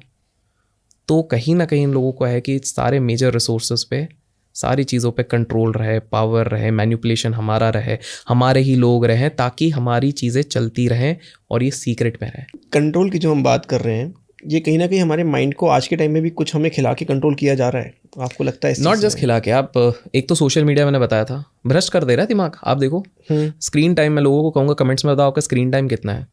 आज से 5-6 साल पहले प्री कोविड आपका 1 से 2 घंटा मैक्स, 1 घंटा 2 घंटा। आज आपका प्रोफेशन भी नहीं होगा। लेट्स सी कितने लोगों का क्या स्क्रीन टाइम आ रहा है, और सारे एंड्रॉयड फ़ोन में भी है, एप्पल में भी, आप जाके देखो। Correct. और बहुत हम लोग जैसे भी प्रोफेशनल लोग भी बोलते हैं हम प्रोफेशन के लिए यूज़ कर रहे हैं। हमको भी पता है कि हम एक्चुअल में उसको प्रोफेशन के लिए कितना यूज़ कर रहे हैं, और कितना स्क्रॉलिंग के लिए यूज़ करते हैं, कितना व्यूइंग के लिए, कितना गाने के लिए करते हैं। So that is number 1. Second चीज़, आप इस चीज़ को देखिए, वहाँ से तो कंजम्पशन हो रहा है, फूड से भी बिल्कुल हो रहा है. फूड से कैसे नहीं हो रहा है? फॉर एग्जाम्पल, बड़ा इंटरेस्टिंग है, डिबेट चलता है मीट खाओ या नॉनवेज खाओ या वेज खाओ. आपको पता है कि बड़े लोग थे, इन्हीं लोगों ने मीट का कल्चर सबसे ज़्यादा प्रिवलेंट किया. कैसे? इन्होंने देखा यूएस में, जो ये बड़े लोग थे, इन लोगों ने बिजनेस शुरू किया पोल्ट्री का और एनिमल फार्मिंग, हस्बेंड्री, बीफ का और इन सब का. अब इन्होंने बोला कि यार लोग खा नहीं रहे उस समय पे, तो इन्होंने ना हर अखबारों में उस समय पे निकालने लग दिया कि if you are not having enough protein, you don't have muscle, you are not a man. सीधे मर्दानगी को ललकारना शुरू कर दिया कि तुम लड़के ही नहीं हो, नामर्द हो. और मेल ईगो, यू नो, नामर्द कैसे बोल सकते हो? पहले वहाँ से शुरू हुआ. They started giving money to a lot of researchers to publish reports saying कि भाई जब तक तुम मीट नहीं खाओगे तुमको एडिक्वेट प्रोटीन आएगा ही नहीं. लेकिन हैरानी की बात यह है कि एट प्रेजेंट जो दुनिया का ओलंपिक विजेता वर्ल्ड हैवी वेट रहा था लास्ट, जो सबसे ज़्यादा वेट उठाया था, वो वेजिटेरियन है, वो नॉन वेजिटेरियन नहीं है. जो oldest lady to run a marathon in the Olympics and win a medal, वो एक वेजिटेरियन है, वो नॉन वेजिटेरियन नहीं है. ग्लैडिएटर्स को, जिसको आज तक हम समझते रहे वो नॉन वेजिटेरियन थे, उनके ब्लड सैंपल्स और सारी चीज़ें जब डीएनए टेस्ट किया गया और कुछ रिजर्व्स मिले तो पता लगा कि भाई वो नॉन वेजिटेरियन नहीं, वेजिटेरियन थे. I am not saying I am against non veg and all those things, but the point is कि फैक्ट किस तरह से घुमाया गया. और जिस तरह कहा गया कि प्रोटीन की कमी के कारण लोग मर रहे हैं, तो हमारे देश में, संस्था में काफ़ी सारे ऋषि मुनि और संत रह चुके हैं जो 100+ ईयर्स तक जिए, उन्होंने कभी नॉनवेज नहीं खाया. I am again not saying कि आप नॉनवेज मत खाओ, because there are historical records. एक 132-133 ईयर ओल्ड तक एक लेडी जी है, वेरी ओल्ड, एंड वो तो मिठाई भी खाती थी, वो वाइन भी लेती थी, वो स्मोक भी करती थी, वो सिगार भी लेती थी, उनको कोई प्रॉब्लम नहीं हुई है. एंड वो रोज़ चिकन सूप भी लेती थी और चिकन खाती भी थी, चिकन ब्रॉथ, चिकन भी खाती थी. She survived that age of 133. Yes. तो ऐसे भी रिकॉर्ड्स हैं, ऐसा नहीं है. जापान में जाइए, जापान में भी लॉन्जिविटी ज़्यादा रहती है. They eat in moderation, they have fishes but in moderation. Japanese तो खाते ही हैं. करेक्ट. यस. तो आपको ये चीज़ समझनी पड़ेगी कि काफ़ी सारा नरेशन इस तरह से भी बनाया जाता है, थ्रू मीडिया, थ्रू पावर. बड़े लोग चाहते थे कि भाई अगर हमने ऐसे प्रोडक्ट्स बना लिए जिनकी एक्सपायरी नहीं होगी, क्योंकि पहले लॉन्जिविटी के प्रोडक्ट होते थे. आप बचपन के आपकी टीवी देखो, आज तक ख़राब नहीं हुई होगी. और अब वाले टीवीज़ और मोबाइल्स देखो, हर 1-1.5 साल में कुछ ना कुछ निकल जाता है. नया बिकेगा कैसे, अगर पुराना ख़राब नहीं होगा तो उन्होंने कंसेप्ट निकाल दिया एक्सपायरी का. मतलब एक्सपायरी, प्रोडक्ट सुपीरियर बोलो लेकिन बनाओ मत. दूसरी चीज़ उन्होंने बोला कि हमको बिक्री बढ़ानी है, लोगों की सैलरी तो फिक्स होती है, तो क्रेडिट का सिस्टम ले आए, लोन और क्रेडिट. बोले ये ले आओ. और तीसरा कैसे बढ़ाएं? एडवर्टाइजमेंट. सबकॉन्शियसली माइंड को कंट्रोल करो. आज अखबार अगर आप खोलते हो कोई सा भी, तो उसमें 2 पेज की न्यूज़ होती है, 20 पेज के एडवर्टाइजमेंट्स होते हैं. करेक्ट. उनका धंधा ही वहीं से चल रहा है. एग्जैक्टली. सो अगर एक मॉरल क्रक्स हम आज की पूरे इस कॉन्वर्जेशन से निकालने की कोशिश करें, सो ये हम किसी की भी बात करें, सीक्रेट सोसाइटीज़ की बात करें, ये बहुत सालों से प्रिवेलिंग है. इंडिया में भी है. इंडिया में सम्राट अशोका, ये तो रिकॉर्डेड है, सम्राट अशोका के 9 सीक्रेट एजेंट्स कहते हैं. जब कलिंग का वॉर ख़त्म हुआ, लाख लोगों की लाश देखने के बाद सम्राट अशोका को एक दुख हुआ और उन्होंने बुद्धिज़्म को जब अडॉप्ट किया, उस समय पे उन्होंने बोला कि मैं तो ये अडॉप्ट कर लूँगा, लेकिन मेरे को 9 ऐसे रिलायबल लोग चाहिए जो इस चीज़ सीक्रेट नॉलेज को पास करते जाएँ. और उन्होंने 9 ऐसे लोग खड़े किए, एक जिसकी एक्सपर्टीज़ होगी शास्त्र में, एक जिसकी एक्सपर्टीज़ होगी मेडिसिन में, बहुत सीक्रेट नॉलेज, एक जो जब भी टेम्पल्स को ज़रूरत पड़ेगी उनको हेल्प करेगा. और अचानक से हम देखते हैं 2015-14 के आसपास साउथ में ड्रॉट आता है अगर, तो उनके टेम्पल्स को एनोनिमस डोनेशंस बड़े बड़े आने लग जाते हैं. तो सम्राट अशोका. अब आप बोलोगे कि हमको ऐसे विश्वास करें, हमारी नहीं, आपको तो गोरी चमड़ी का मानना है, तो लुइस पैस्चर की मान लो. लुइस पैस्चर ने अपनी किताब में लिखा हुआ है कि जब मैं इधर आया तो उनके एक मेंबर से मिला हूँ जिसने मेरे को सोल्यूशन दिया how to create this particular vaccine. ये लोग सब चीज़ निकाल चुके हैं. करेक्ट. सो इधर भी 9 pillars, 9 society members, secret society of Ashoka थे. तो इस तरह से अगर हम पूरी डग डीप करने की कोशिश करेंगे तो दी सीक्रेट सोसाइटीज़, बट इसमें वही जैसे मैंने बताया लेयर्स हैं. पहले 13 फैमिलीज़ हो गई, फिर उसके बाद आ गए कंपनीज आ गई, फिर आ गए वो बिजनेसमैन आ गए, फिर उसके बाद भी डीप स्टेट्स आ गए, फिर तो देर आर लेयर्स. करेक्ट. तो आप थोड़ा and there could be something above this also, जिसको हम बिग बॉस कहते हैं. क्या है वो सेकेंड पार्ट पे बताऊंगा मैं. स्कल्स के बारे में आप क्या सोचते हैं? थोड़ा एलैबोरेट कीजिए। स्कल्स मतलब स्कल्स मतलब जो किसी का भी रूप ले सकते हैं, किसी का स्किन वॉकर्स आप बोल रहे स्किन हो। Walkers, correct word. Skin walkers के बारे में आपका क्या कहना है? थ्योरी सेज, सम पीपल से कि they stay along with us, ये वो लोग होते हैं जो अपना रूप बदल देते हैं, जी। रूप शिफ्ट कर लेते हैं। जी। ऐसा कहा जाता है कि चाहे आर्मी हो, चाहे बिजनेसेस हों, चाहे सारी चीज़ें हों, यहाँ पर कुछ ऐसे एंटिटीज़ रहते हैं, रेप्टिलियंस रहते हैं, कुछ ऐसे लोग रहते हैं हमारे बीच में जिन्होंने अपना रूप बदल के हमारे बीच में रहने का प्रयत्न किया और सालों साल से रहते हैं। इसके बारे में क्या कहना है आपका? ये आई फ्लिकर वाला? यस। ठीक है, तो ये कैटी पेरी है, आई थिंक सो, है ना? यस, कैटी पेरी का वीडियो है। हाँ, ये देखा है, बहुत वायरल वीडियो है। ऐसा काफ़ी है। तो ये आपको क्या लगता है, ये यार I wouldn't say Katy Perry is a shape shifter या फिर skin walker. I would say she is probably a part of illuminati, ये मैं कहूँगा। क्योंकि अगर उनका डार्क हॉर्स वाला गाना भी आप सुनते हैं तो पूरी तरीके से पिरामिड्स, इल्यूमिनाटी के साइन, जो आई ऑफ प्रोविडेंस कहते हैं, एक आंख देखी होगी, वो आई ऑफ प्रोविडेंस कहते हैं उसको। इंटरेस्टिंगली जेजी की जो कंपनी है उसका लोगो ही वो है, ये ऐसा, और आई ऑफ प्रोविडेंस उसकी लोगो ही है। पता नहीं कोइंसिडेंस होगा, बट हाँ, सब कोइंसिडेंस ही होता है। तो ये चीज़ है। देखिए, music and musicians are the best way to spread Illuminati's message. Why? Influence है इनके पास, पॉपुलैरिटी है इनके पास, and they can control masses through music. Music has a lot of power. Correct है ना? आप देखो, मेहनत तो बहुत सारे म्यूजिशियन लास्ट 20-25 साल से कर रहे हैं। इंडिया में अचानक से लास्ट 2 साल से एक म्यूजिशियन ऐसा चलने लग गया है कॉन्सर्ट्स, एंड आप अगर जाके अटेंडेंस के बाद आप देखोगे तो ओवरऑल लोगों का रिव्यू बेकार है। मतलब they are fine with the person doing the concert, person सबको सही है, लेकिन मैं जितने लोगों से राजस्थान में हुआ, कोटा में हुआ, उसके बाद अहमदाबाद में भी हुआ, दे आर लाइक कि यार सही जगह नहीं है, 200-150 रुपये की बॉटल दे रहे हैं, लूट मची हुई है, सफोकेशन हो रहा है, शुरू लेट होता है, ख़त्म वो होता है, लेकिन भीड़ उतनी है, चल रहा है, लोग बावले हो रहे हैं। नाम भी तो फेमस है। हाँ ना, जो भी है तो। और वो कुछ लोगों ने, जेन्युइन लोगों ने जो ऑब्जर्व कर रहे थे, बोले यार हर गाने के एक दूसरे के बाद ना वो कुछ जेस्चर्स और कुछ ऐसी चीज़ें हैं जैसे कि वो मैसेज कुछ पास करने की कोशिश कर रहे हैं कि यहाँ पे तुम्हें रजिस्टर करा रहा हूँ मैं। मतलब जो भी है कुछ करने के है, मैंने अटेंड नहीं करा तो I can not comment on that, but हाँ काफ़ी ऐसे जेस्चर्स हैं जो काफ़ी कुछ लोगों को डार्क वाइब्स दे रही थी, ऐसा भी हुआ है। बट वो तो प्रोग्रेस में चल रहा है। सोल का सौदा होता है। Soul is itself a very big topic. If people would want part 2 पे हम इस पे भी बात करेंगे, सैटनिज्म, सोल्स, ये सारी चीज़ें, स्पिरिचुअलिटी किस तरह से इन्वॉल्व होती है इन चीज़ों को रोकने के लिए। तो सोल्स का सौदा होता है इन द सेंस, देखिए अगर भगवान है तो राक्षस भी है, शैतान भी है, सिंपल सी बात है। करेक्ट। बोलेगे नहीं राक्षस नहीं है, अरे भाई भगवान को आपने देखा है? नहीं देखा है, उसको भी नहीं देखा है, बट हमने सुना है, फील किया है। बहुत लोगों ने ना इमेजिनेटिव वे में बना लिया है कि जैसे मैं आपको एक चीज़ बताऊँ, हम जब ये शूट कर रहे हैं जी, तब इस रूम पे हमको 3 इंसान दिख रहे हैं। There is a high possibility there are other entities also over here, correct, who are listening to this, who are seeing this, but maybe we are not that receptive that we can see them. हम इतने receptive नहीं है और उनको भी ये चीज़ पता है। बट आप एक चीज़ नोटिस करना कि ये मैं एक्चुअली लोगों के लिए भी लीड दे दे रहा हूँ कि पार्ट 2 में आप क्या क्या एक्सपेक्ट कर सकते हो।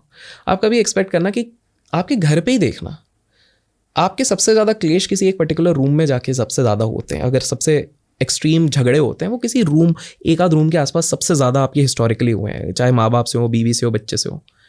और कुछ एरिया होते हैं वहाँ पर आप यूजुअली ज़्यादा समय बिताते हो ना आपके घर पे, भले वो मंदिर ना हो, आपको एक पॉजिटिव वाइब आती है। आप गिव अप करने वाले तो अचानक से शक्ति आ जाती है, या कोई कॉल आ जाता है आपको पॉजिटिव करने के लिए, या कोई वीडियो आप उधर देख ले, तो कुछ ऐसा एरिया है, नॉट नेसेसरी वो मंदिर हो। करेक्ट। कभी कभार तो आपके मंदिर में भी आपको थोड़ा फ्रस्ट्रेटेड फील हो सकता है आपके घर के मंदिर में, तो आप घर पे देखना ये क्यों हो रहा है।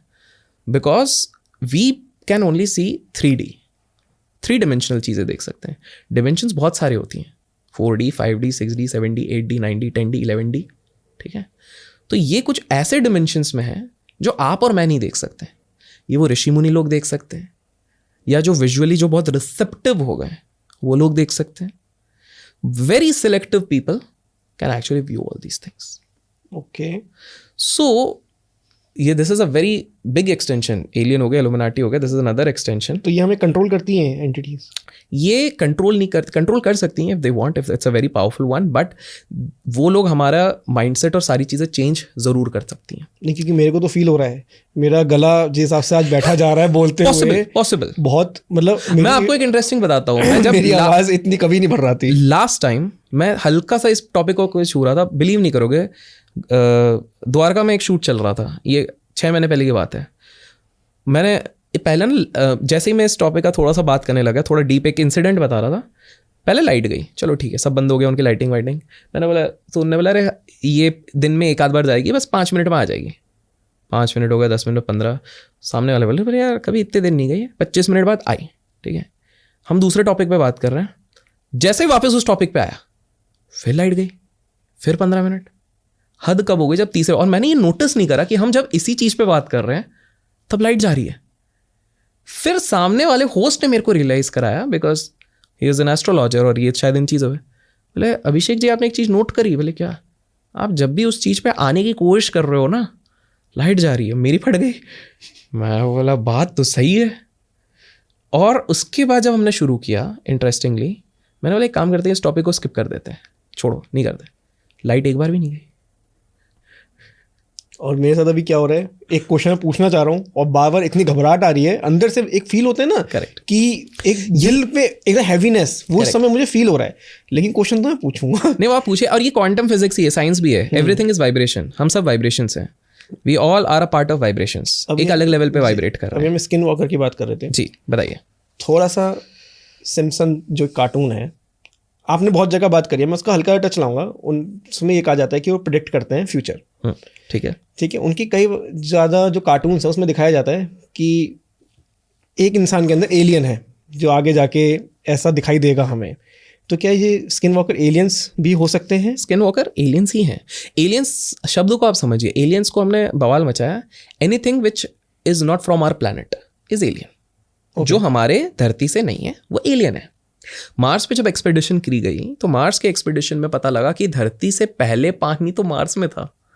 करेक्ट। तो जब पानी था और कंड्यूसिव एनवायरनमेंट उस समय पे था, तभी तो इलॉन मस्क इतना इंटरेस्टेड है मंगल ग्रह पे। तो जब इतना कुछ था, सब कुछ इतना कंड्यूसिव था, तो why is it not possible कि ऑर्गेनिज्म वहाँ होगा? एंड बिकॉज वो हम लोग से काफ़ी लाखों करोड़ों साल पहले आ गए, तो उन्होंने सोचा होगा कि जैसे हम लोग स्पेसशिप भेजते रहते हैं, सैटेलाइट्स भेजते हैं, उन्होंने भेजा होगा, फिर देखा होगा एक पृथ्वी जैसी चीज़ें और यहाँ पर आ गए होंगे। Correct, that's one possibility. बिल्कुल।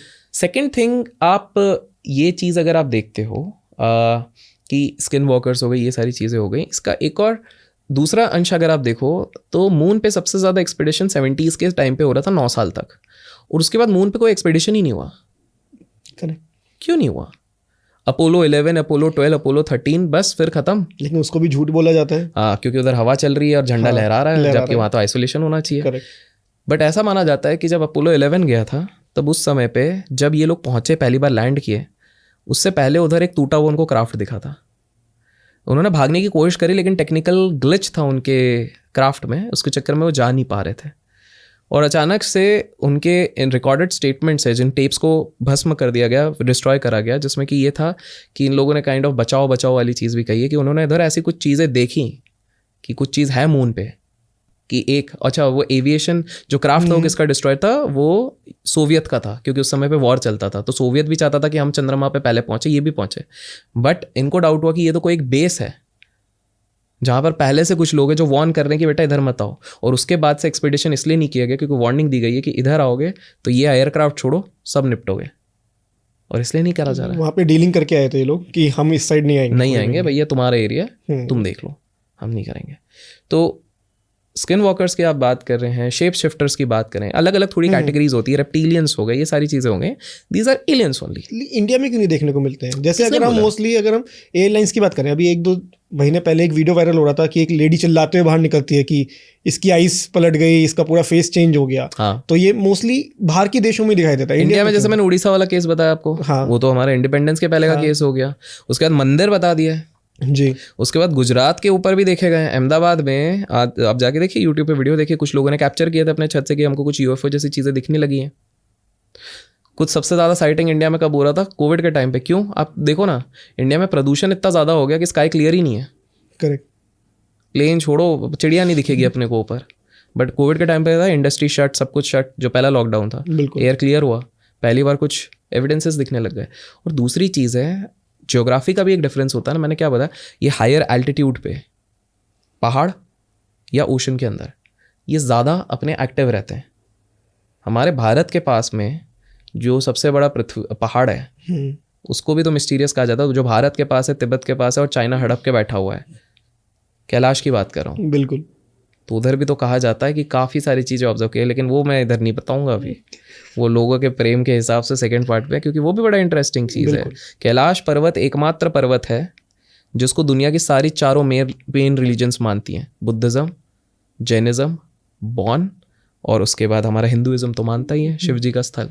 वो एकमात्र ऐसा पहाड़ है जहाँ से कि 4 मेजर नदियाँ चलती है। वो एकमात्र ऐसा पहाड़ है जहाँ पर 2 ताल हैं, एक राक्षस ताल है जहाँ पर बोलते हैं जो पीरियोडिकली गायब हो जाता है, सॉल्ट वाटर है। सोचो, एक तरफ है राक्षस ताल जहाँ पर कोई जीव जंतु नहीं जी सकता है, और एक तरफ है मानसरोवर जहाँ का पानी इतना अच्छा है कि मछलियाँ हैं, अन्य प्रकार के वहाँ पे ये चीज़ें हैं वहाँ पे। तो एक ही पहाड़ के साइड एक मात्र पहाड़ है जिसको चारों डायरेक्शन से देखोगे अलग दिखता है। एक तरफ से सिल्वर दिखता है, एक तरफ से गोल्ड दिखता है, सन का जैसा रिफ्लेक्शन होता है, चारों तरफ से अलग दिखता है। एक मात्र ऐसा पहाड़ है हमारे पूरी दुनिया में जिसमें कि कहते हैं कि भाई कोई उसको चढ़ नहीं पाया। आप खुद सोचो ना, कैलाश की हम जैसे बात कर रहे हैं, माउंट एवरेस्ट जिसको 7,000 लोग चढ़ चुके हैं। माउंट एवरेस्ट के अलावा अगर कैलाश को देखा जाए तो कैलाश की जो हाइट है वो टॉप 100 हाईएस्ट माउंटेन पीक्स पे भी नहीं आता है। लोगों ने वो सब चढ़ लिए, ये नहीं चढ़ पाते हैं, बैन कर दिया चाइना ने। साइबेरिया के लोग गए, आखिरी एक्सपेडिशन करा था, साल भर बाद जब कैलाश से लौट के आए तो उनकी मृत्यु हो गई। लेकिन मृत्यु हो गई ये हैरानी की बात नहीं है। मृत्यु कैसे हुई? ओल्ड एज से। वहाँ पे कहते हैं कि टाइम ज़्यादा तेज। एग्जैक्टली, वो साल भर में जितना हम एक साल में बढ़ते हैं वो 40 साल बढ़ गए एक साल में, और डेथ हो गई, नेल्स बढ़ गए, बाल बढ़ गए, दाढ़ी बढ़ गई, एज बढ़ गई, खत्म हो गए। कुछ तो है वहाँ पे, और ऐसी काफ़ी मिस्ट्रीज हैं जो इसके लिए सेकंड पार्ट डिमांड अगर आई बिल्कुल अगर इस वीडियो पे 5,000 लाइक्स अगर आते हैं, 5,000 लाइक्स और कमेंट्स में पार्ट 2 लिख दिया तो बिल्कुल, तो हम इस पे करेंगे। परफेक्ट है। थैंक यू भाई इस पॉडकास्ट में जुड़ने के लिए, और इतनी इंटरेस्टिंग बातें आज हमने करी है। क्वेश्चंस अभी बहुत रह गए, लेकिन सेकंड पार्ट क्वेश्चन तो 10% ही हुए हैं वैसे हाँ, जितना हमने डिस्कस किया था। बट नहीं, लोगों का प्रेम रहा तो बिल्कुल हम सेकंड पार्ट में करेंगे। तो thank you so much for, thank you sir. और आपको भी जैसे कहा है 5,000 likes for this video and part 2 comment करना ना भूलें, तो हम पार्ट 2 जल्दी लेके आएंगे। Thank you.